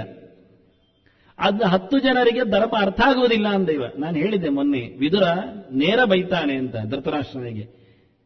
ಸೀದಾ ಹೇಳಿದ, 10 ಜನರಿಗೆ ಬೋಧ ಬರುವುದೇ ಇಲ್ಲ ಎಷ್ಟು ಹೇಳಿದ್ರು. ಯಾರು ಅಂದ ಧೃತರಾಷ್ಟ್ರ ಕೇಳು ಅಂತಾನೆ. ಧೃತರಾಷ್ಟ್ರ ನಿಬೋಧ ತಾನ್, ಅವರ ಪರಿಚಯ ಮಾಡಿಸ್ತೇನೆ, ಬರೆದುಕೋ, ಸಿಗ್ತಾರೆ ಅವನು ನಿನಗೆ ಕೆಲವೊಮ್ಮೆ. ಯಾಕೆ ನೀನು ಅದರಲ್ಲಿ ಇರ್ತೀಯ ಕೆಲವೊಮ್ಮೆ ಅಂದ. ಕೆಲವರು 10 ಆಗಬಹುದು, ಅದು ಆಗತ್ತೆ ಕೆಲವೊಮ್ಮೆ. ಅದನ್ನು ಒಂದೇ ಆಗಬೇಕು ಅಂತಿಲ್ಲ, 2-3 ಆಗುವುದುಂಟು ಚಾನ್ಸ್ಗಳು. ಹಾಗಾಗಿ 1ರಲ್ಲಿ ಮತ್ತಃ ಅಂದ, ಕುಡಿದವ. ಮತ್ತು ಬಂದವ ಗೊತ್ತಾಯಿತು, ಎಲ್ಲರೇ ಅರ್ಥ ಆಗತ್ತೆ. ಮತ್ತನ ಹತ್ತಿರ ಹೋಗಿ ನಾವು ಧರ್ಮದ ಬಗ್ಗೆ ಮಾತಾಡಿದರೆ ಅವ ಏನು ಹೇಳ್ತಾನೆ ನಮಗೆ ಗೊತ್ತುಂಟು. ನೀವು ಸಹ ಕುಡಿಯಿರಿ ಹೇಳ್ತಾನೆ ಅಷ್ಟು, ಮನೆ ಏನು ಹೇಳಿ ನಾನು ಇದರ ಆಚೆಗೆ ಏನು ಹೇಳೋದಿಲ್ಲ. ಮದ ಸೊಕ್ಕು ಉಳ್ಳವನಿಗೆ, ಕುಡಿದ ಅಮಲಿನಲ್ಲಿ ನಿಂತವರಿಗೆ ಧರ್ಮದ ಬೋಧೆ ಎಲ್ಲಿ ಹೇಳಲಿಕ್ಕಾಗತ್ತೆ? ನೀನ್ ಕುಡ್ದವನ ಅಂತ ಕೇಳ್ತಾನೆ ಧೃತರಾಷ್ಟ್ರನ ಹತ್ರ. ಅವನು ಗಡ್ಡ ಅಲ್ಲಾಡಿಸಿರ್ಬೇಕಿಲ್ಲ ಅಂತೇಳಿ ಇರಬಹುದು. ಹಾಗಾದ್ರೆ 2ನೇ ಜನದ ಪರಿಚಯ ಮಾಡಿಸ್ತೇನೆ ಅಂದ. ಪ್ರಮತ್ತಃ ಅಂದ. ಪ್ರಮತ್ತಃ ಅಂದ್ರೆ ಎಂತದ್ದು ಮತ್ತೆ? ಅಯ್ಯ, ಮತ್ತಃ ಪ್ರಮತ್ತಃ ಉನ್ಮತ್ತಃ ಎಲ್ಲ ಉಪಸರ್ಗ ಹಾಕಿಕೊಂಡು ಶಬ್ದ ಮಾಡ್ತೀರಲ್ಲ, ಎಂತ ಅರ್ಥ ಆಗೋದಿಲ್ಲ. ಸಮ ಕುಡಿದವ, 1 ಕುಡಿದವ, 2 ಕುಡಿದವ. ಯಾರೋ ಮಿತ್ರ ಹೇಳಿದ್ನಂತೆ, ಮಿತ್ರರು ಒಟ್ಟಾಗಿ ಕುಡಿತಾ ಇದ್ದಾಗ ಒಬ್ಬ ಮಿತ್ರ ಹೇಳಿದ, ನಾನು ಕುಡಿತಾ ಇದ್ದೇನೆ ಅಂತ. ಅದಕ್ಕೆ ಇನ್ನೊಬ್ಬ ಮಿತ್ರ ಹೇಳಿದ, ನಾನು ಸತ್ನಂತರ ನೀನೇನು ಮಾಡ್ತೀನಿ? ಸತ್ನಂತರ ಬೇಸರ ಆಗತ್ತೆ, ಮತ್ತೆ ಕುಡಿಯುವುದು ಬಿಡ್ತೇನೆ ಅಂದ. ಸರಿ. ಆನಂತರ ಸತ್ನಂತರ ಬಂದ, ಕುಡಿಲಿಕ್ಕೆ ನಿಂತ. ಇವರಿಬ್ರು ಮಾತಾಡೋದನ್ನು ವೈಟರ್ ಕೇಳಿದ್ದಾನೆ. ಅವನು ಕೇಳಿದ, ನೀನು ಅವನ ಮಿತ್ರ ಸತ್ನಂತರ ಬಿಡ್ತೇನೆ ಹೇಳಿದ್ದಲ್ಲ, ಈಗ ಮಿತ್ರ ಸತ್ತಿದ್ದಾನಲ್ಲ, ನೀನು ಕುಡಿದ್ಯಾಕೆ? ಅದು ಅವನ ಲೆಕ್ಕದ್ದು ಕುಡಿಯುವುದು ಬಿಟ್ಟಿದ್ದೇನೆ, ನನ್ನ ಲೆಕ್ಕದ್ದು ಮಾತ್ರ ಇಟ್ಟುಕೊಂಡಿದ್ದೇನೆ ಅಂತ. ಹೀಗೆ ಅವರವರ ಲೆಕ್ಕ. ಅಂದ್ರೆ ಇದು ಪ್ರಮತ್ತನ ಕತೆ. ಅಂದ್ರೆ ತನಗಾಗಿ, ಕೆಲವರು ತನಗಾಗಿ ಮಾಡುವುದಿಲ್ಲ, ಇನ್ನೊಬ್ಬರಿಗಾಗಿ ಅಂತ. ಹಾಗೇನು ಅರ್ಥ ವಿಶೇಷ ಅಲ್ಲ. ಪ್ರಮತ್ತಃ ಅಂದ್ರೆ ಪ್ರಮಾದ ಪಡೆದವ ಅಂತ, ವಿಷಯಾಂತರದಲ್ಲಿ ಬಿದ್ದವ. ಪ್ರಮತ್ತ ಎಚ್ಚರ ಇಲ್ಲದವ, ಕೇಳಲಿಕ್ಕೆ ಬಂದವನಲ್ಲ. ನಿಜವಾಗಿ ಅವನಿಗೆ ಹೇಳಬೇಕು ಅಂತಿದ್ರೆ ಅವನು ಎಲ್ಲಿಯೋ ಇದ್ದಾನೆ, ಯಾವುದೋ ತಲೆಯಲ್ಲಿದ್ದಾನೆ. ಇಲ್ಲಿ ಅವನ ತಲೆ ಹಾಕೇ ಇಲ್ಲ, ಅವನು ಪ್ರಮತ್ತ. ಪ್ರಮತ್ತ ಅಂದ್ರೆ ಪ್ರಮಾದವನ್ನು ಪಡೆದವ ಅಂತ. ಕೆಲವೊಮ್ಮೆ ಪ್ರಮಾದವಶಾತ್ ನಮ್ಮ ಕೈಯಿಂದ ತಪ್ಪಾಗತ್ತೆ. ಬೇಕು ಒಂದು ತಪ್ಪು ಮಾಡಿದ್ದಲ್ಲ ಅಂತೇವೆ ನಾವು, ಎಂಥದ್ದು ಆಯಿತು ಅಂತ. ಅದೇ ಅಜಾಗರತೆಯಿಂದ ಗೊತ್ತಿಲ್ಲದೆ ಆಗುವುದಕ್ಕೆ ಪ್ರಮತ್ತ ಅಂತಾರೆ, ಪ್ರಮಾದ ಅಂತಾರೆ. ಪ್ರಮಾದವಶಾತ್ ಬೇಕು ಅಂತ ಮಾಡಿದ್ದಲ್ಲ, ಅದು ಆಗಿ ಹೋಯಿತು, ಆಗಬಾರದ್ದಾಗಿ ಆಯಿತು. ಹಾಗೆ ಇನ್ನೊಂದು ಕಡೆಯಲ್ಲಿ ಗಮನ ಕೊಟ್ಟದ್ದರಿಂದ ಆದದ್ದು ಅಷ್ಟೇ. ಪ್ರಮಾದ ಆದದ್ದು ಯಾಕೆ ಕೇಳಿದ್ರೆ, ನೀನು ಅಟೆನ್ಷನ್ ಇರಲಿಲ್ಲ ಅಷ್ಟೇ, ಏಕಾಗ್ರನಾಗಿ ಅಲ್ಲಿಗೆ ನಿಂತಿಲ್ಲ, ತಾದಾತ್ಮ್ಯ ಸಂಪಾದನೆ ಆಗಲಿಲ್ಲ, ಅದರಿಂದ ತಪ್ಪಿತ್ತು. ಅದು ಸರಿ. ಎಲ್ಲರೂ ಹಾಗೆ ಎಲ್ಲಿಯೋ ಅವಧಾನ ಕೊಟ್ಟಿರ್ತಾರೆ, ಯಾವುದೋ ಕೆಲಸ ಮಾಡ್ತಾರೆ, ಎಲ್ಲ ಕಡೆಯಲ್ಲಿ ಆಗತ್ತೆ. ವಿಶ್ವನಾಥನ ಮೇಳಲಿಕ್ಕೆ ಶುರು ಮಾಡೋದು, ತಲೆ ಮಾತ್ರ ಮನೆಯೊಳಗೆ ಬೀಗ ಹಾಕಿದ್ದು, ಅಲ್ಲಿ ತಂದಿದ್ದು, ಇದು ತೆಗೆದಿಟ್ಟಿದ್ದು, ಇನ್ನು ಯಾರೆಲ್ಲ ಬರಲಿ ಯೋಚನೆ ಮಾಡ್ತಾ ಇರ್ತದೆ. ಪೂರ ಮುಗಿದಾಗ ಎಚ್ಚರ ಆಗುತ್ತೆ, ವಿಶ್ವನಾಥ ನಾಮಕ್ಕೆ ಬರ್ತದೆ. ಮನಸ್ಸು ಒಂದು ಕಡೆ ಹೋಗಿ ಮತ್ತೆ ಎಲ್ಲ ತಿರುಗಿ ಮತ್ತೆ ಬರುತ್ತೆ. 107 ಶ್ಲೋಕ ಆದಾಗ ಎಚ್ಚರಕ್ಕೆ. ಇದು ಪ್ರಮತ್ತ ಅಂತ ಅರ್ಥ. ಈ ಸಂಗತಿ ಇದ್ರೆ, ಹೋಗಿ ಬರುವುದಿದ್ರೆ ಇವ ಸ್ವಲ್ಪ ಪ್ರಮತ್ತ ಇದ್ದಾನೆ. ಆದ್ರಿಂದ ಮೊದಲ ಶ್ಲೋಕಕ್ಕೆ ಬೆಲೆ ಕೊಡ್ತಾರೆ ದೇವರು, ಕೊನೆಯ ಶ್ಲೋಕಕ್ಕೂ ಫಲ ಕೊಡ್ತಾರೆ. ಮಧ್ಯದ 104 ಶ್ಲೋಕಕ್ಕೆ ಇಲ್ಲ, 0 ಮಾಡ್ತಾರೆ. ಇದು ಪ್ರಮಾದ. ಕೆಲವೊಮ್ಮೆ ನಮ್ಮದು ಪ್ರಮಾದದಿಂದ ಕಳ್ಕೊಳ್ಳುತ್ತೇವೆ ನಾವು. ಸಹಸ್ರನಾಮೇನ ಪೂರ ಹೇಳಿರ್ತೇವೆ, 15 ನಿಮಿಷ ಅಲ್ಲೇ ಇರ್ತೇವೆ. ಆದ್ರೆ ಏನಾಯ್ತು ಅಂದ್ರೆ ದೇವರು ಕೊಟ್ಟದ್ದು 2 ನಿಮಿಷಕ್ಕೆ ಬೆಲೆ, ಅದು 1 ನಿಮಿಷಕ್ಕೆ ಬೆಲೆ. ಅದು ಎಲ್ಲಿ ಹೋಯ್ತು ಹೇಳಿದ್ರೆ ಹಾಳಾಗಿ ಹೋಯ್ತು, ಪ್ರಮಾದದಿಂದ ಕಳ್ಕೊಂಡೆವು ಅಂತ. ಇನ್ನು 3ನೇದ್ದು ಉನ್ಮತ್ತಃ ಅಂತ. ಮತ್ತಃ ಪ್ರಮತ್ತಃ ಉನ್ಮತ್ತಃ. ಅವನು ನಿಜವಾಗಿ ಕೇಳಲಿಕ್ಕೆ ಇಷ್ಟಪಡುವುದಿಲ್ಲ, ಕುಡಿದದ್ದರಿಂದ ಅಮಲಿನಿಂದಲ್ಲ, ಅಥವಾ ಪ್ರಮಾದದಿಂದ ಇನ್ನೊಂದು ಕಡೆ ಗಮನ ಕೊಟ್ಟಲ್ಲ. ಅವನ ತಲೆಯೇ ಸರಿ ಇಲ್ಲ, ಹುಚ್ಚ. ಅವನನ್ನು ಉನ್ಮತ್ತ ಕರಿತೇವೆ. ಕುಡಿಯದವರು ಹುಚ್ಚರು ಇರ್ತಾರೆ, ಅವರು ತುಂಬಾ ಗಮನ ಕೊಡ್ತಾರೆ, ಆದರೆ ಅವನಿಗೆ ಗಮನ ಕೊಡಲಿಕ್ಕೆ ತಲೆ ಇರುವುದಿಲ್ಲ. ಹುಚ್ಚನಿಗೂ ಧರ್ಮ ಅರ್ಥ ಆಗುವುದಿಲ್ಲ ಅಂದ. ಮತ್ತು ಒಬ್ಬ ಶ್ರಾಂತ ಅಂದ. ಅವನು ಪರಿಶ್ರಾಂತ, ವಿಶ್ರಾಂತ, ಆಯಾಸಗೊಂಡವ. ಅವನ ಹತ್ತಿರ ಹೋಗಿ ನಾವು ಚೆನ್ನಾಗಿ ಧರ್ಮ ಬೋಧನೆ ಮಾಡಿದರೆ ಅವನು ನಿದ್ದೆ ಮಾಡ್ತಾ ಇರ್ತಾನೆ. ಮೊದಲು ಆಯಾಸ ಆಗಿದೆ, ನಿಮ್ದು ಯಾರಿಗೆ ಬೇಕೇ ಉಪದೇಶ ಅಂತಾನೆ, ಕೇಳೋದಿಲ್ಲವ. ಅದನ್ನು ಸಾಮಾನ್ಯವಾಗಿ ಸಂಜೆಯೇ ನಾವು ಕಲಿಯೋದ್ರಿಂದ ನಮ್ಮದು ಹೆಚ್ಚಿನ ಪಾಡು ಶ್ರಾಂತವೇ ಆಗಿರ್ತದೆ. ಎಲ್ಲ ಇಂದ್ರಿಯಗಳು ಇಡೀ ದಿನ ದುಡಿದಿರ್ತದೆ. ಆದ್ದರಿಂದ ಈ ದುಡಿತಕ್ಕೆ ಒಂದು ವಿಶ್ರಾಂತಿ ಬೇಕು ಅಂತೇಳಿ ನಾವು ಪ್ರವಚನ ಅಂತ ಇಟ್ಟುಕೊಳ್ಳುತ್ತೇವೆ ಅಷ್ಟೇ. ಅದು ಕೇಳಿದಾಗ ಆಗ್ತದೆ, ಕೇಳಿದಾಗ ಆಗೋದಿಲ್ಲ ಅಲ್ಲ, ಎಚ್ಚರ ತಪ್ಪಿರೋದಿಲ್ಲ, ಆದರೆ ಅದು ಗಮನ ಆಗುವುದಿಲ್ಲ, ಹೋಗುವುದಿಲ್ಲ, ಮುಟ್ಟುವುದಿಲ್ಲ, ಚೆನ್ನಾಗಿ ಬಡಿಯುವುದಿಲ್ಲ, ಬಡಿದಾಗಿ ಇರ್ತದೆ ಅಷ್ಟೇ. ಅದನ್ನು ಶ್ರಾಂತ ಅಂತ ಕರೀತಾರೆ. ಮತ್ತು ಶ್ರಾಂತ ಅಂದ್ರೆ ಕೆಲಸದಿಂದ ಮಾತ್ರ ಅಲ್ಲ, ಬದುಕಿನಿಂದಲೂ ಶ್ರಾಂತ ಆಗ್ತದೆ. ವಿಶ್ರಾಂತಿ ಜೀವನ ಅಂದ್ರೆ ನಿವೃತ್ತ. ನಾವು ನಿವೃತ್ತನಾದ ನಂತರ ಧರ್ಮದ ಕೇಳಲಿಕ್ಕೆ ಬರೋದಿಲ್ಲ, ಆಗ ಕೇಳೋದು ಎಲ್ಲಿಗೆ? ಆಗ ಮುಗಿದಿರ್ತದೆ ಎಲ್ಲ, ಹೇಳುವುದೆಲ್ಲ. ಅಂದ್ರೆ ಆಗುವ ಕಾಲಗಳು ಮುಗಿದಿರ್ತವೆ. ಈಗ ಹೇಳಿ ಮಾಡೋದು ಏನ್ ಹೇಳ್ತಾರೆ, ಹೌದಲ್ಲ? ನಾವು ನಿನ್ನೆ ಹೇಳಿದೆವು, ಶೈಶವೇ ಅಭ್ಯಸ್ತ ವಿದ್ಯಾನ, ಬಾಲ್ಯದಲ್ಲಿ ಕಲಿಬೇಕು. ಈಗ ಯಾಕೆ ಹೇಳ್ತೀರಿ ಗೊತ್ತಿಲ್ಲ. ಇನ್ನೊಂದು ಜನ್ಮದಲ್ಲಿ ಅದು ಬಾಲ್ಯ ಬಂದ ಕಲಿಯುವ ಅಂತ ಬೋಧೆ ಬರಲಿ ಅಂತ. ಅದು ಬೋಧ ಬರುವುದಿಲ್ಲ ಇವತ್ತು. ಯಾಕೆ ಶ್ರಾಂತ ನಾವು? ಬೋಧ ಬರುವುದು ಯಾವಾಗ? ಆರಾಮ ಇದ್ದಾಗ. ವಿಶ್ರಾಂತಿಯಲ್ಲಿ ಬೋಧವೇ ಬರೋದಿಲ್ಲ, ಏನಾದ್ರೂ ಆಗ್ತದೆ. ಮತ್ತೊಂದು ಹೇಳ್ತಾನೆ, ಶ್ರಾಂತ ಕ್ರುದ್ಧಶ್ಚ. ಸಿಟ್ಟುಗೊಂಡವನಿಗೆ ಧರ್ಮ ಬೋಧನೆ ಅರ್ಥ ಆಗುವುದಿಲ್ಲ. ಅವನು ಸಿಟ್ಟಿನ ಕೆಲಸದಲ್ಲೇ ಇರ್ತಾನೆ, ಸಿಟ್ಟಿನ ಭರಾಟೆಯಲ್ಲಿ ತನ್ನ ಮೈ ಮರೆತಿರ್ತಾನೆ, ತನ್ನ ಮನಸ್ಸನ್ನು ಬಿಟ್ಟುಕೊಂಡಿರ್ತಾನೆ. ಯಾವುದು ಎಂತ ಕೇಳಿದ್ರು ಅವನಿಗೆ ಬೇಕಾದ್ದೇ ಅರ್ಥ ಆಗುತ್ತೆ ಹೊರತು ನಾವು ಹೇಳಿದ ಅರ್ಥ ಆಗುವುದಿಲ್ಲ. ಸಿಟ್ಟುಗೊಂಡವ ಧರ್ಮಕ್ಕೆ ಚಾವಡಿಯಾಗುವುದಿಲ್ಲ. ಅದು ಸಿಟ್ಟು ಹೇಳಿದಾಗೆ ಕೇಳುತ್ತಾನೆ, ಅವನ ಮನಸ್ಸನ್ನು ಕಂಟ್ರೋಲ್ ಅಲ್ಲಿ ಇಟ್ಟುಕೊಳ್ಳುವುದಿಲ್ಲ. ಮುಂದೆ ಹೇಳುತ್ತಾನೆ, ಬುಭುಕ್ಷಿತ ಅಂತಾನೆ, ಊಟಕ್ಕೆ ಕೂತವನು ಅಂತಾನೆ. ಹಸುವೆ ಆದವನ ಹತ್ರ ನೀವು ಪ್ರವಚನ ಹೇಳಬೇಡಿ ಅಯ್ಯ ಅಂತ. ನಮ್ಗೆ ಹೆಚ್ಚಾಗಿ ತೊಂದರೆ ಆಗುವುದಾಗಿ ಊಟದ ಮೊದಲಿಗೆ ಅಂತ ಹೇಳ್ತಾರೆ. ಅಂದ್ರೆ ಪಾಪ ಯಜಮಾನ ವರ್ಗ ಕಷ್ಟಪಟ್ಟು ಮಾಡ್ತದೆ ಕಾರ್ಯಕ್ರಮ. ಆಗ ಅವರಿಗೊಂದು ಆಸೆ, ಏನಾದ್ರೂ ಮಾಡಿದ ಕೆಲಸದ ಬಗ್ಗೆ ತಿಳ್ಕೊಳ್ಬೇಕು, ಅದಕ್ಕೆ ಯಾರಾದ್ರೂ ಕೇಳಬೇಕು ಅಂತ. ಪುರೋಹಿತರಿಗೆ ಬುರುಸೋತಿಲ್ಲ ಹೇಳ್ತಾರೆ ಅವರು. ನಿಜವಾಗಿ ಬುರುಸೋತಿ ಇರ್ತದೆ, ಆದ್ರೆ ಗೊತ್ತಿರುವುದಿಲ್ಲ. ಅವ್ರು ಹೇಳುವುದು ಹಾಗೆ, ಬುರುಸೋತಿಲ್ಲ ಅಂದ್ರೆ ಗೊತ್ತಿಲ್ಲ ಅಂದ್ರೆ ಮತ್ತೇನರ್ಥ ಇಲ್ಲ. ಯಾರೊಬ್ರು ಕೇಳಿದ್ನಂತೆ ಯಜಮಾನ, ಮಾರ್ಕಂಡೇಯ ಮಹಾಭಾಗ ಸಪ್ತಕಲ್ಪ ಅಂತ ಜೀವನ ಹೇಳಿ ಅವರು ದೊಡ್ಡ ಕುಂಡ ಮಾಡಿ ಗಮ್ಮತ್ತು ಎಲ್ಲ ಊಟ ಕೊಡ್ತಾ ಇದ್ರಂತೆ. ಮಾರ್ಕಂಡೇಯನಿಗೆ ಸ್ವಾಹ ಆಗ್ತಾ ಇದ್ರು. ಮೆಲ್ಲವ ಕೇಳಿದ, ಅದು ಶ್ಲೋಕ ಒಂಚೂರು ಅರ್ಥ ಹೇಳಿ ಅಂತ. ಇವ ಎಂಥದೋ ಶುರು ಮಾಡಿದ್ದಾನೆ ಕೊನೆಗೆ ಹೇಳಲಿಕ್ಕೆ ಮಂತ್ರಾಕ್ಷರ ಹೊತ್ತಿನಲ್ಲಿ. ಅದು ಬೇಡ, ನೀವು ಮಾರ್ಕಂಡೇಯ ಮಹಾಭಾಗ ಶ್ಲೋಕ ಅರ್ಥ ಹೇಳಿ ಅಂದ. ಅವ ಹೇಳಿದ, ಸಪ್ತಕಲ್ಪ ಅಂತ ಜೀವನ ಅಂತ, 7 ಕಲ್ಪ ಬದುಕಿದವ ಅಂತ. ಅವ್ರು ಕೇಳಿದ್ರು, ಕಲ್ಪ ಅಂದ್ರೆ ಎಂಥದ್ದು ಅಂತ. ಕಲ್ಪ ಅಂದ್ರೆ ದೊಡ್ಡ ಕಾಲ, ಅದು ದೊಡ್ಡದು ಎಷ್ಟು ಹೇಳಿ, ಒಂದು ಕನ್ಸ್ಯೂಮ್ ಮಾಡ್ಬೇಕು, ಅರ್ಥ ಮಾಡಿಕೊಳ್ಬೇಕಲ್ಲ. ಅದೆಲ್ಲ ನೀವು ಪುರಾಣ ಹೇಳುವರ ಹತ್ರ ಹೇಳಿ. ಮತ್ತೆ ಇವ್ರು ಹೋಮ ಮಾಡ್ಲಿಕ್ಕೆ ಬಂದದ್ದು ಯಾಕೆ ಕರ್ಮಕ್ಕೆ? ನಮಗೆ ಕಲೀಲಿಕ್ಕೆ ಬುರ್ಸೋತಿಲ್ಲ ಅಂದ್ರೆ ಮನೆಗೆ ನೀವು ಕಲಿತು ಬರಬೇಕೆ, ನಮಗೆ ಅದು ಬುರ್ಸೋತಿಲ್ಲ. ಎಲ್ಲ ಹಾಗೆ ಬೋಗಸ್ಸು, ಗೊತ್ತಿಲ್ಲದೆ ಹೋಮ ಮಾಡುದು. ಹೋಮ ಮಾಡಿದ್ದಂತ ಅವನಿಗೆ ಬಾರಿಸಿ ಬರುದು ಮನೆಗೆ, ಅರ್ಥ ಆಗುವುದಿಲ್ಲ. ಯಜಮಾನ ಕೇಳಬಾರದು. ಕೇಳಿದ್ರೆ ಹೇಳ್ತಾರೆ ಇವರು, ನೀವು ಬರೋದ್ರೆ ಅನ್ಯಾಯ ಮಾಡ್ತಾ ಇದ್ರಿ, ಅಪಚಾರ ಮಾಡ್ತೀರಿ, ಕೇಳಿ ಅವರನ್ನು ನೀವು ಮೋಸ ಮಾಡಿದ್ರಿ, ಆದ್ರೆ ನೀವು ಹಾಳಾಗಿ ಹೋಗಿ. ಅವ್ರು ಪಾಪ ಹೆದರಿಕೊಂಡು, ಅಯ್ಯೋ ಹಾಳಾಗಿ ಹೋಗುದು ಬೇಡ, ನೀವು ಬರೋದ್ರೆ ಏನ್ ಮಾಡಿದ್ರು ಸರಿ ಅಂತ ಹೇಳ್ತಾರೆ. ಹೆದರಿಕೊಂಡು ಹೋಮ ಮಾಡೋದು. ಅದನ್ನ ಊಟದ ಎದುರು ಪ್ರವಚನ ಬೇಡ ಅಂದ್ರು. ಇನ್ನೊಬ್ರು ಕರೆದು ಹೇಳಿದ್ರೆ ಅವರಿಗೆ ಊಟದ ಹೊತ್ತೇ ಇರ್ತದೆ, ಪರಿಮಳ ಬರ್ತಾ ಇರ್ತದೆ, ಒಗ್ಗರಣೆ ಹಾಕಿರ್ತಾರೆ, ತಟ್ಟೆ ಶಬ್ದ ಮಾಡ್ತಾ ಇರ್ತಾರೆ, ಬಾಳೆಯಲ್ಲಿ ತುಂಡು ಮಾಡ್ತಾ ಇರ್ತಾರೆ, ಇನ್ನೊಬ್ರು ಟೇಬಲ್ ಎಳಿತಾ ಇರ್ತಾರೆ, ಅದೇ ಕಾಣ್ತಾ ಇದೆ, ಅದೇ ಶಬ್ದ ಆಗದ ಇರೋದ್ರಿಂದ ಪ್ರತಿಯೊಬ್ಬರು ಕೊನೆಗೆ. ಇತ್ತೀಚೆಗೆ ಒಂದು ದೊಡ್ಡ ಮಂಗಳ ಕಾರ್ಯಕ್ರಮ ನಡೆಯಿತು. ಎಲ್ಲ ಎಲ್ಲಿದ್ದಾರೆ ಕೇಳಿದ್ರೆ ಊಟದ ಸಾಲಲ್ಲಿ ಇದ್ದಾರೆ. ಯಾಕೆಂದ್ರೆ ಪ್ರವಚನ ಸಭೆ ಮುಗಿದ ತಕ್ಷಣ ಊಟವೇ ಹಾಕೋದು, ಅದು ಮತ್ತೆ ಜಾಗ ಸಿಗೋದಿಲ್ಲ. ಅದು ಎಲ್ಲಿಯೋ ಮತ್ತೆ ಮಂಡಳಿ ಕೂತ್ಕೊಳ್ಬೇಕಾ? ಆದ್ರಿಂದ ಈಗಲೇ ಎಲ್ಲರೂ ಹಾಲು ಸಭೆ ಆಗ್ತಾ ಇದೆ. ಹೇಗೆ ಕೂತಿದ್ದಾರೆ ಕೇಳಿದ್ರೆ, ವೇದಿಕೆ ಇರುವುದು ಪೂರ್ವಕ್ಕಾದ್ರೆ ಇವರು ದಕ್ಷಿಣೋತ್ತರ ಕೂತಿದ್ದಾರೆ, ಊಟಕ್ಕೆ ಸಾಲು ಕೂತಿದ್ದಾರೆ ಊಟಕ್ಕೆ. ಮಧ್ಯದಲ್ಲಿ ಜಾಗ ಬಿಟ್ಟು ಚೆನ್ನಾಗಿ ಕೂತಿದ್ದಾರೆ. ಈ ನೆಲೆ ಹಾಕುದು ಮಾಡಿ ಇವರು ಪ್ರವಚನ ಮಾಡ್ತಾ ಇದ್ದಾರೆ ಪಾಪ. ಅದರಿಂದ ಬರುವವರು ಸಭೆಗೆ ಹೇಗಿರ್ತಾರೆ ಎನ್ನುವುದಕ್ಕೆ ಒಂದು ಮಾತು ಹೇಳ್ತಾನೆ ಒಬ್ಬ. ಕೇಚಿದ್ ಬುಭುಕ್ಷವೋ ಯಾಂತಿ, ಕೇಚಿದ್ಯಾಂತಿ ದಿದೃಕ್ಷವ, ಕೇಚಿದ್ ಜಿಜ್ಞಾಸೋ ಯಾಂತಿ, ಕೇಚಿದೇವ ಮುಮುಕ್ಷವ.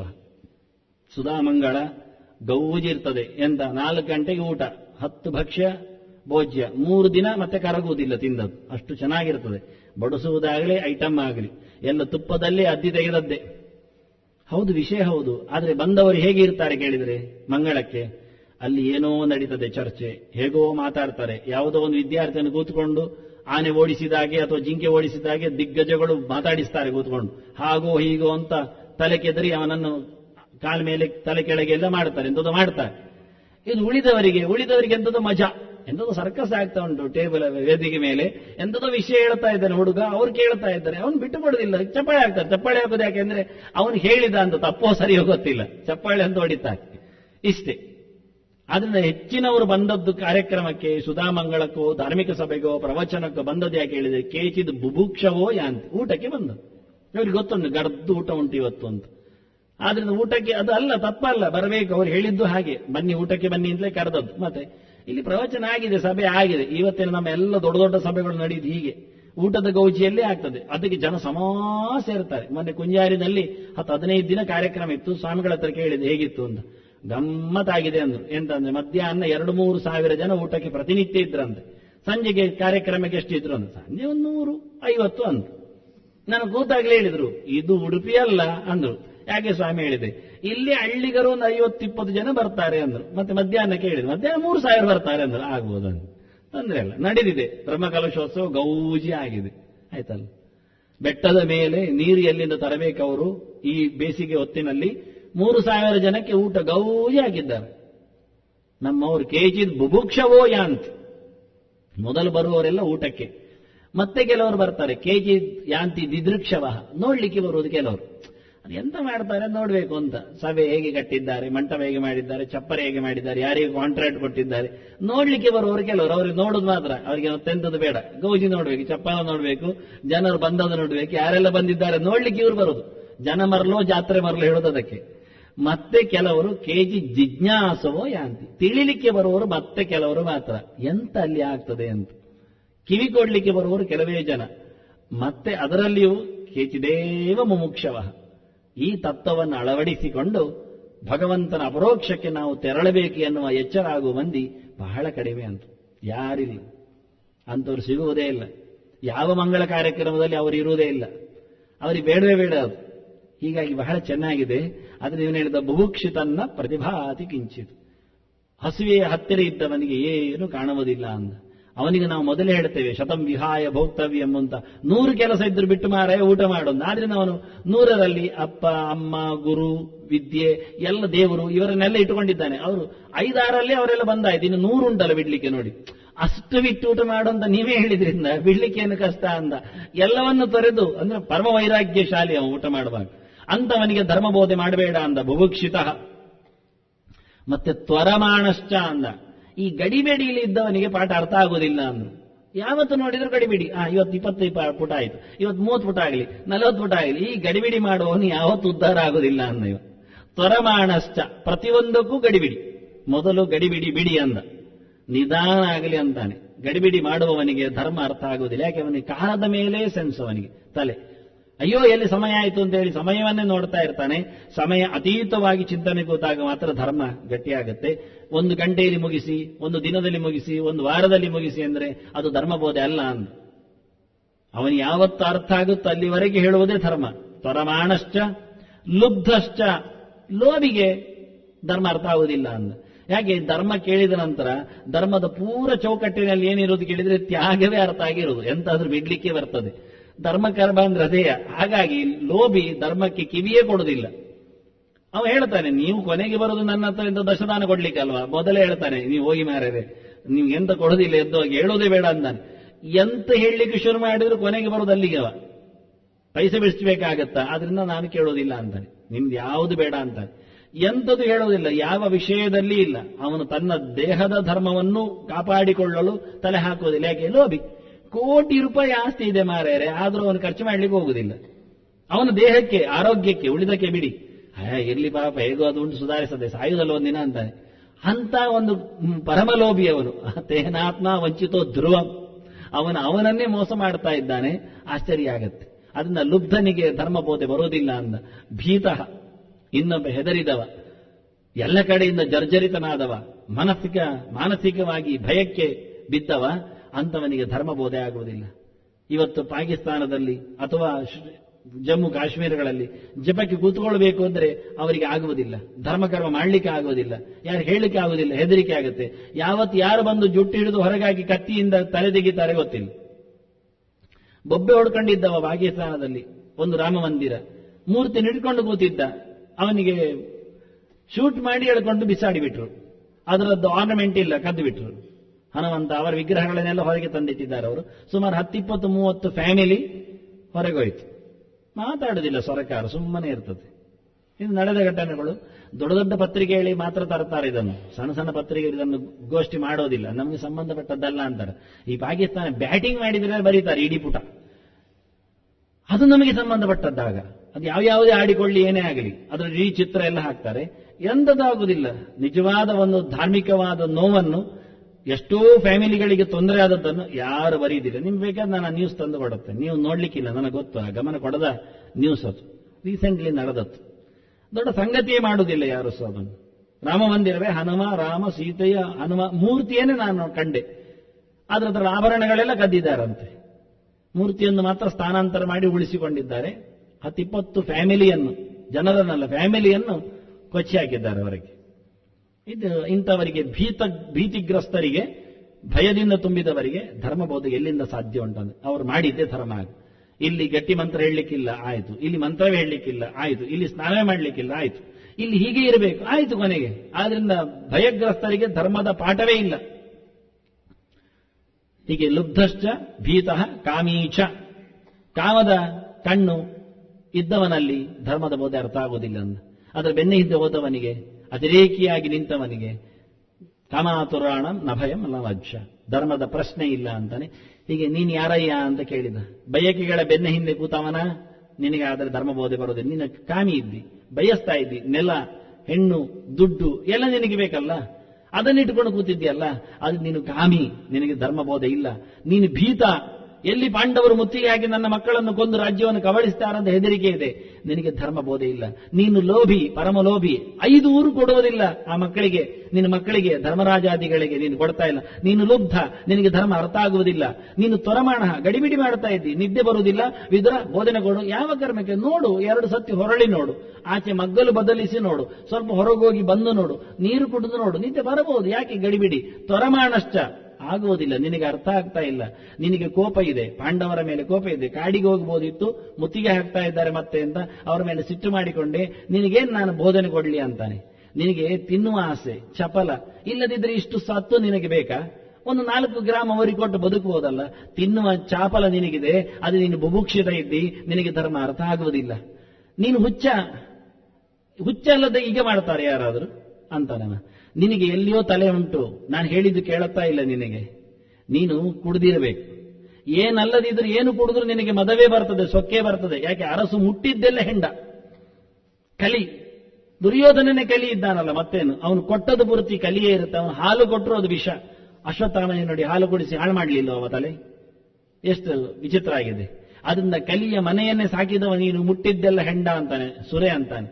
ಎಲ್ಲ ಶಬ್ದವನಿಗೆ ಪೆಟ್ಟು ಕೊಡುತ್ತೆ ನೋಡಿ. ನಮಗೆ ಯಾರೋ ಒಬ್ಬೊಬ್ಬರು ಹುಡುಕಿದ್ರೆ 10 ಅವನೇ, ಧೃತರಾಷ್ಟ್ರನೇ. ಬಹಳ ಚೆನ್ನಾಗಿದೆ. ಈ ಶಬ್ದಗಳು ಬಹಳ ಹೊಡೆಯುವ ವಿಷಯಗಳು. ಆದ್ರೆ ಇದ್ರ ಬಾಯಿ ಬಿಟ್ಟು ಹೇಳಿದ್ದಾನೆ ಹೇಳೋದಿಲ್ಲ. ಹೇಳಿದ್ದಾನೆ ಅವನು, ಚೆನ್ನಾಗಿ ಹೇಳಿದ್ದಾನೆ, ಅರ್ಥ ಆಗುವಾಗ ಹೇಳಿದ್ದಾನೆ. ಆದ್ರೆ ಅರ್ಥ ಆಗ್ತಾ ಇಲ್ಲ ಅವನಿಗೆ. ನೋಡಯ್ಯ, ಮನುಷ್ಯ ಹೇಗೆ ಎಷ್ಟು ದೊಡ್ಡವನಾಗ್ತಾನೆ ಅಂತ ಕೆಲವು ಇತಿಹಾಸ ಹೇಳುತ್ತಾನೆ. ಸುಧನ್ವ ಅಂತ ಒಬ್ಬ ಅಸುರೇಂದ್ರ ಇದ್ದ. ಅವನು ತನ್ನ ಮಗನಿಗೆ ಹೇಳುತ್ತಾನೆ ಬಹಳ ಚೆನ್ನಾಗಿ, ನ ಸ್ವೇ ಸುಖೇ ಕುರುತೇ ವೈ ಪ್ರಹರ್ಷಂ, ಯಾರು ತನ್ನ ಸುಖದಲ್ಲಿ ಖುಷಿ ಪಡುವುದಿಲ್ಲ. ನಾಣ್ಯಸ್ಯ ದುಃಖೇ ಭವತಿ ಪ್ರಹರ್ಷ್ಟ, ಇನ್ನೊಬ್ಬರು ದುಃಖದಲ್ಲಿಯೂ ಯಾರು ನಗುವುದಿಲ್ಲ. ದತ್ವಾ ನ ಪಶ್ಚಾತ್ ಕುರುತೇನು ತಾಪಂ, ಕೊಟ್ಟ ಬಳಿಕೆ ಯಾರು ಅಳುವುದಿಲ್ಲ. ಸ ಕಥ್ಯತೆ ಸತ್ಪುರುಷಾರೀಯಶೀಲ, ಅವನನ್ನೇ ದೊಡ್ಡ ಮನುಷ್ಯ ಅಂತ ಕರೀತಾರೆ. ಇವು ಹೇಳುವುದು 4 ವಿಧಾನದಿಂದ 3 ವಿಧಾನದಿಂದ ಹೇಳ್ತಾರೆ ದೊಡ್ಡ ಮನುಷ್ಯನಾಗುವ ಲಕ್ಷಣ. ನೀನು ನಗತಾ ಇದ್ದಿ, ಆರಾಮ ಇದ್ದಿ ಅಂತ. ನೀನು ನಗತಾ ಇದ್ದಿ, ಪಾಂಡವರು ಬೀದಿಪಾಲಾಗಿದ್ದಾರೆ ಅಂತ. ಇದು ಒಳ್ಳೆಯ ಲಕ್ಷಣ ಅಲ್ಲ ಅಂದ. ನ ಸ್ವೇ ಸುಖೇ ವೈ ಕುರುತೆ ಪ್ರಹರ್ಷಂ. ಸತ್ಪುರುಷರು, ಆರ್ಯಶೀಲರು, ಅನೇಕ ಸಂಪ್ರದಾಯವನ್ನು ನಂಬಿ ಬಂದವರು, ದೊಡ್ಡವರ ಜಾಡಿನಲ್ಲಿ ನಡೆಯುವವರು, ಶಾಸ್ತ್ರ ಧರ್ಮವನ್ನು ಮಾಡುವವರು, ಅವರು ಯಾವತ್ತೂ ಸಹ ತಮ್ಮ ಸುಖದಲ್ಲಿ ಬೀಗುವುದಿಲ್ಲ ಅಂದ. ಬಹಳ ಚೆನ್ನಾಗಿ ಹೇಳುತ್ತೆ. ನ ಸ್ವೇ ಸುಖೇವೈ ಕುರುತೆ ಪ್ರಹರ್ಷಂ, ಎಂದೂ ಸಂತೋಷ ಪಡುವುದಿಲ್ಲ. ತಮ್ಮ ಸುಖದ ಸಾಮ್ರಾಜ್ಯವನ್ನು ಎಣಿಸಿ ಅದನ್ನು ನೋಡಿಕೊಂಡು ಆರಾಮಿದ್ದೇನೆ, ಗಮ್ಮತ್ತಿದೆ ಹೇಳುವುದಿಲ್ಲ. ಅದಲ್ಲ, ಅದು ಸರಿಯಲ್ಲ ಅಲ್ಲ. ತಾನು ಸುಖವಾಗಿದ್ದೇನೆ ಅಂದರೆ ಉಳಿದವರು ದುಃಖದಲ್ಲಿದ್ದಾರೆ ಎಂದು ಪರೋಕ್ಷವಾಗಿ ಒಪ್ಪಿದ ಹಾಗೆ. ಎರಡನೇ ಅರ್ಥ ಅದು. ನಾನು ಸುಖ ಅಂದರೆ ಅವನು ದುಃಖದಲ್ಲಿದ್ದಾನೆ, ಅದನ್ನು ಅವರು ದುಃಖದಲ್ಲಿ ಇರಬಾರದು. ಅದಕ್ಕೆ ನಾನೇನಾದರೂ ಉಪಕಾರ ಮಾಡಬೇಕು. ನಾನು ಕಷ್ಟಪಟ್ಟರೂ ಪರವಾಗಿಲ್ಲ, ಅವರು ಸುಖ ಆಗಬೇಕು ಎನ್ನುವುದು ಸತ್ಪುರುಷರ ವಾದ. ನಿನಗೆ ಎಲ್ಲಿ ಉಂಟಯ್ಯ? ನೀನು ಆರಾಮವಾಗಿ ರಾಜತನದಲ್ಲಿ ಇದ್ದಿ ಮೆರೆದಿದ್ದಿ ಅಂತೇಳಿ ಹೇಳಿಕೊಳ್ತೀಯಲ್ಲ, ಇದು ಒಳ್ಳೆಯ ಲಕ್ಷಣ ಅಲ್ಲ, ಇದು ಕೆಟ್ಟ ಪುರುಷರ ಲಕ್ಷಣ ಅನ್ನ. ನಾವು ಸಂತೋಷದಲ್ಲಿ ನಮ್ಮ ಪ್ರಯತ್ನದಿಂದ ಉಂಟು ಮಾಡಿದ್ದನ್ನಿಟ್ಟುಕೊಂಡು ಕೂತ್ರೆ ನೀನು ನಾವು ಖುಷಿಯಲ್ಲಿರುವುದು ಕುಣಿಯುವುದನ್ನು ಸಹ ನೀನು ಆಳಬೇಕು, ಬೊಬ್ಬೆ ಹೊಡಿಬೇಕು ಅಂತ ಹೇಳ್ತೀಯಲ್ಲ, ನಾಚಿಕೆ ಆಗೋದಿಲ್ವಾ? ಇದೊಂದು ಬೋಧನೆಯ ಅಂತಾನೆ. ನಿಜವಾಗಿ ಹಾಗೆ ನಾವು ಹೇಳುವಾಗ ನೀವು ಆರಾಮಾಗಿರಬಾರ್ದು, ನಗ್ತಾ ಇರಬೇಕು, ಮತ್ತೆ ಅಳ್ತಾ ಇರಬೇಕಾ? ಸೊತ್ತಲ್ಲಿ ಇಟ್ಟುಕೊಂಡು ಅಳಬೇಕಾ? ನೀವು ಹೇಳ್ಬೇಕು ಅಳಬಾರದು, ಗಂಟು ಮೋರೆ ಮಾಡಬಾರದು, ದುಃಖ ಮಾಡಬಾರದು, ಮುಸುಡು ಬಾಪಿಕೊಳ್ಳಬಾರದು, ಇನ್ನೊಬ್ಬರನ್ನು ನೋಡುವಾಗ ಏನು ತಿಂದಾಕಿದವರು ಇರಬಾರದು, ನಗ್ತಾ ಇರಬೇಕು ಅಂತ. ನಕ್ರೆ ಇದೆ ಅಂತ ಹೇಳ್ತೇವೆ. ಇದರ ನೀತಿ ಉಂಟು. ನ ಸ್ವೇ ಸುಖೇವೈ ಗುರುತೆ ಪ್ರಹರ್ಷಂ. ಅದಕ್ಕೆ ಹೇಳಿದ್ದ, ನಗಬೇಡಿ ಹೇಳಿದ್ದಲ್ಲ, ಗಂಟು ಮೋರೆ ಮಾಡಿ ಹೇಳಿದ್ದಲ್ಲ. ನಸ್ವೇ ಸುಖೇವೇ ಕುರುತೆ ಪ್ರಹರ್ಷಂ ಅಂದದ್ದು. ಗಮ್ಮತ್ ಮಾಡಬೇಡಿ ಹೇಳಿದ್ದು. ದುಡ್ಡುಂಡು ಇನ್ನೊಬ್ಬರ ಹತ್ರ ದುಡ್ಡು ಇಲ್ಲದವರ ಹತ್ರ ತೋರಿಸುವುದು, ಮಕ್ಕರ್ ಮಾಡುವುದು, ಗಮ್ಮತ್ ನೆಗಾಡುವುದು, ಇದೆಲ್ಲ ಬೇಡ ಅಂದದ್ದು. ಪ್ರಹರ್ಷ ಬೇಡ. ನಗು ಇರಲಿ, ನಿಮ್ಮ ಸುಖದ ಅನುಭೂತಿಯ ನಗು ಬರಲಿ. ಅದನ್ನು ತೋರಿಸಲಿಕ್ಕೆ ಅಟ್ಟಹಾಸವಾಗಿ ಮಾಡಬೇಡಿ. ಮತ್ತೊಬ್ಬರನ್ನು ಮೆಟ್ಟುವಂತಹ ಹಾಸ ನಿಮ್ಮದು ಬರಬಾರದು. ಅವರನ್ನು ಕುಟ್ಟುವ ನಗು ನಮ್ಮದಾಗಬಾರದು. ನಾವು ನಕ್ಕಾಗ ಇನ್ನೊಬ್ಬರಿಗೆ ಅಳು ಬರಬಾರದು. ಇನ್ನೊಬ್ಬರ ಅಳುವನ್ನು ಅಳಿಸುವ ನಗು ನಮ್ಮದಾಗಬೇಕು. ದುಃಖದಲ್ಲಿ ಕೂತವನನ್ನು ನಗಿಸುವಂತೆ ನಮ್ಮ ಭಾವ ಇದ್ದರೆ ಅದು ನಿಜವಾಗಿ ಅವನ ಮೋರೆಯಲ್ಲಿಯೂ ಅವನ ಬದುಕಿನಲ್ಲಿಯೂ ನಗು ಬರುವಂತ ನಮ್ಮ ದೈನ್ಯ, ನಮ್ಮ ಕರುಣೆ, ನಮ್ಮ ಕೃಪೆ, ನಮ್ಮ ದಾನ, ನಮ್ಮ ತ್ಯಾಗ ಇದ್ದರೆ ಅದು ನಮ್ಮ ಸುಖಕ್ಕೆ ಇರತಕ್ಕಂತಹ ಸುಂದರವಾದಂತಹ ಒಂದು ನಗು. ಅದು ಮಾಡುವನ್ನೇ ಅಂದ. ನೀನು ಹಾಗಲ್ಲ. ನಿನಗೆ ಮಾತ್ರ ಇದು ಕೌರವರು ಮಾಡಿ ತೋರಿಸಿದ್ರು. ತಾವೊಂದು ಯಾಗ ಮಾಡಿದ್ರು. ಯಾಗದ ಮೊದಲೇ ಪಾಂಡವರಿಗೆ ಹೇಳಿಕೆ ಕೊಟ್ಟರು ಬರಬೇಕು ಅಂತ. ಆಗ ಭೀಮಸೇನ ಹೇಳಿದ, ಅದು ಯುದ್ಧದ ಒಂದು ಯಜ್ಞ ಉಂಟಲ್ಲ, ಅದರಲ್ಲಿ ಬರ್ತೇವೆ ನಾವು, ಆಗ ನಿಮಗೆಲ್ಲ ದಕ್ಷಿಣೆ ಕೊಡ್ತೇವೆ ಅಂದವ. ಚೆನ್ನಾಗಿ ಕೊಡ್ತೇವೆ ಅಂದ. ನೀವು ಕೈ ಹಿಡಿಬೇಕಾಗಿಲ್ಲ, ನಾವೇ ಸೊಂಟಕ್ಕೆ ಕೊಡುವುದುಂಟು ಅಂದ. ಮತ್ತೆ ಅಂದ್ರೆ ಸಿಕ್ಕಿಸಿಕೊಳ್ಳುವುದು ಸೊಂಟಕ್ಕಲ್ವ ದಕ್ಷಿಣೆ. ಅದಕ್ಕೆ ಭೀಮಸೇನ ಕೊಡ್ತೇನೆ ಅಂದ್ಬಿಟ್ಟ. ಕೈಯಿಂದ ಸೊಂಟದವರೆ ಹೋಗುವ ಕೆಲಸ ಯಾಕೆ, ನಾನೇ ಸಿಕ್ಕಿಸ್ತೇನೆ ಅಂದ ಚೆನ್ನಾಗಿ. ಅದು ಬಿಟ್ಟೋಯ್ತು. ಮತ್ತೆ ಯಜ್ಞ ಮುಗಿದ ನಂತರ ಅವರ ಮೆರವಣಿಗೆ ಬಂತು.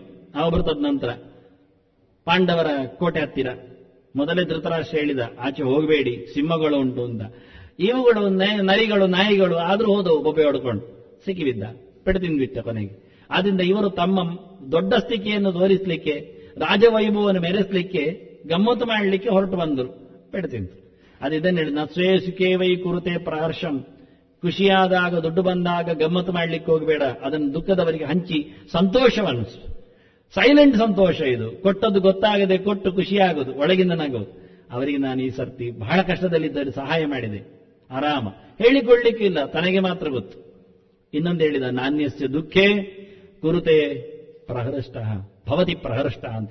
ಇನ್ನೊಬ್ಬರು ದುಃಖದಲ್ಲಿ ಸಂತೋಷಿ ಆಗಬಾರದು. ನಾಣ್ಯಸ್ಯ ದುಃಖೆ. ವೈರಿಗಳು ಸತ್ರ ಖುಷಿ ಆಗುವುದಿಲ್ವಾ? ವೈರಿಗಳು ಇಷ್ಟು ಸಮಯ ಅನ್ಯಾಯ ಮಾಡ್ತಾ ಇದ್ರು, 10-50 ವರ್ಷದಿಂದ. ಅವರು ಸತ್ತ ಖುಷಿ ಆಗುವುದಿಲ್ಲ. ಆಗತ್ತೆ ತೊಂದರೆ. ಸುಮ್ಮನೆ ಕೊಟ್ಟ ವೈರಿಗಳು ಸತ್ತ ಖುಷಿ ಆಗತ್ತೆ. ಆದ್ರಿಂದ ಮೆರವಣಿಗೆ ಹೋಗಬೇಕಾಗಿಲ್ಲ. ಒಳ್ಳೆದಾಯ, ಸತ್ತರಲ್ಲ, ಮುಗಿಯಿತು, ದೇವರು ಒಳ್ಳೇದು ಮಾಡಿತು. ಆದ್ರಿಂದ ಅದಕ್ಕೊಂದು ಉದ್ಯಾಪನೆ ಹೋಮ ಅದೆಲ್ಲ ಬೇಡ ಅಂದ. ನಾಣ್ಯಸ್ಯ ದುಃಖೇ ಭವತಿ ಪ್ರಹೃಷ್ಟ. ಇನ್ನೊಬ್ಬರ ದುಃಖದಲ್ಲಿ ಇವನು ಖುಷಿ ಪಡ್ಲಿಕ್ಕಿಲ್ಲ, ತುಂಬಾ ಖುಷಿ ಪಡ್ಲಿಕ್ಕಿಲ್ಲ. ಸಮಾಜಕ್ಕೆ ಕೇಡು ಮಾಡಿದವರು, ಅತ್ಯಂತ ಭೀಕರವಾದ ಅನ್ಯಾಯದಲ್ಲಿ ನಿಂತವರು, ಸೇತು ಭಂಗ, ಅಣೆಕಟ್ಟು ಒಡೆಯುವುದು, ಸಾರ್ವಜನಿಕರ ನೆಮ್ಮದಿಯನ್ನು ಹಾಳು ಮಾಡೋದು. ಇಂತಹ ಸಮಾಜಘಾತಕ ವ್ಯಕ್ತಿತ್ವಗಳು ಸತ್ತಾಗ, ಅವರು ನಿರ್ನಾಮಗೊಂಡಾಗ, ಅವರಿಗೆ ಏಟು ಬಿದ್ದಾಗ ಸಾಮಾಜಿಕನಿಗೆ ಖುಷಿಯಾಗತ್ತೆ ಹೇಳಿ ಮೆರವಣಿಗೆ ಮಾಡೋದು ಬೇಡ. ಅದನ್ನು ತೋರಿಸಿಕೊಡಬೇಕಾಗಿಲ್ಲ. ಒಳಗಿನ ಖುಷಿಗೆ ಅವನ ಅಳುವಲ್ಲಿ, ಅವನ ಮನೆ ಮಂದಿಯ ಅಳುವಲ್ಲಿ ಇವನದಕ್ಕೆ ಕಲ್ಲೆಸಿಬೇಕಾಗಿಲ್ಲ ಅಂತಾನೆ. ನಾಣ್ಯಸ್ಯ ದುಃಖೆ, ನೀವತ್ತು ಪಾಂಡವರ ದುಃಖಕ್ಕೆ ಎಷ್ಟು ಗಮ್ಮತ್ ಮಾಡ್ತಾ ಇದ್ದಿ, ಮೆರವಣಿಗೆ ತೋರಿಸ್ತಾ ಇದ್ದಿ, ಅರ್ಥ ಆಗೋದಿಲ್ಲ ನಿನಗೆ ಅವರದ್ದಲ್ವಾ. ನಾಣ್ಯಸ್ಯ ದುಃಖೆ ಭವತಿ ಪ್ರಹೃಷ್ಟ. ನೀನು ಆರಾಮವಾಗಿರುವುದು ನೋಡಿದಾಗ ನಿನಗೆ ನಿನ್ನ ತಮ್ಮನ ಮಕ್ಕಳೇ ಇಷ್ಟು ಕಷ್ಟದಲ್ಲಿ ಇದ್ದಾರೆ ಎನ್ನುವ ಯೋಚನೆ ಬರುವುದಿಲ್ಲ ನಿನಗೆ ಅಲ್ವಾ ಅಂತ. ದತ್ವಾ ನ ಪಶ್ಚಾತ್ ಕುರುತೇನು ತಾಪಂ. ಧೃತರಾಷ್ಟ್ರನ ಯಾವುದೋ ಒಂದು ಸಂಚು ವಿದುರನಿಗೆ ಅರ್ಥ ಆಗಿರಬೇಕು ಈ ಗೆರೆಯಲ್ಲಿ. ಅವನು ಹೇಳುತ್ತಾನೆ, ಧೃತರಾಷ್ಟ್ರ 2 ಹೆಜ್ಜೆ ಇಟ್ಟಿದ್ದ. ಒಂದು ಹೆಜ್ಜೆ ದಾಳ ಹಾಕಿದ್ದು, ಉರುಳಿಸಿದ್ದು. ಅದರಲ್ಲಿ ರಾಜರಥ, ಧರ್ಮರಾಜ, ಅವನ ತಮ್ಮಂದಿರು ಇವರೆಲ್ಲ ಪಣದಲ್ಲಿ ಸೋತದ್ದು. ಆಗ ದ್ರೌಪದಿಯನ್ನು ಎಳೆದು ಗಲಾಟೆ ಮಾಡಿತ್ತು. ಆಗ ಕೊನೆಯ ಹಂತದಲ್ಲಿ ಧೃತರಾಷ್ಟ್ರ ಇನ್ನೇನಾಗುತ್ತೆ ಅಂದಾಗ, ಇನ್ನೇನಾಗುವುದಿಲ್ಲ ಅಂದ ವಿದುರ. ಮತ್ತೆ ಸರ್ವನಾಶ ಆಗ್ತದೆ ಈಗಲೇ ಅಂದ. ಅದಕ್ಕೇನು ಮಾಡುವ ಅಂದ, ಕೂಡ್ಲೆ ದ್ರೌಪದಿಯನ್ನು ಬಿಡಿಸಿ ಬಿಡುವ ಅಂದ. ಮುಚ್ಚತಾಮ್ ಅಂತಾನೆ ಕೃಷ್ಣ. ಆಯಿತು ಅಂತ ಹೇಳಿ ದ್ರೌಪದಿ ಹತ್ರ ನಿನಗೇನು ಹೊರಬೇಕು ಅಂತ ಕೇಳುತ್ತಾನೆ. ಅವಳು ನನ್ನ ಗಂಡಂದಿರು ದಾಸಮುಕ್ತರಾಗಲಿ ಅಂತ ಕೇಳಿಕೊಳ್ಳುತ್ತಾಳೆ. ಮುಗೀತು. ಅಲ್ಲಿಂದ ಹೊರಟೋದ್ರು.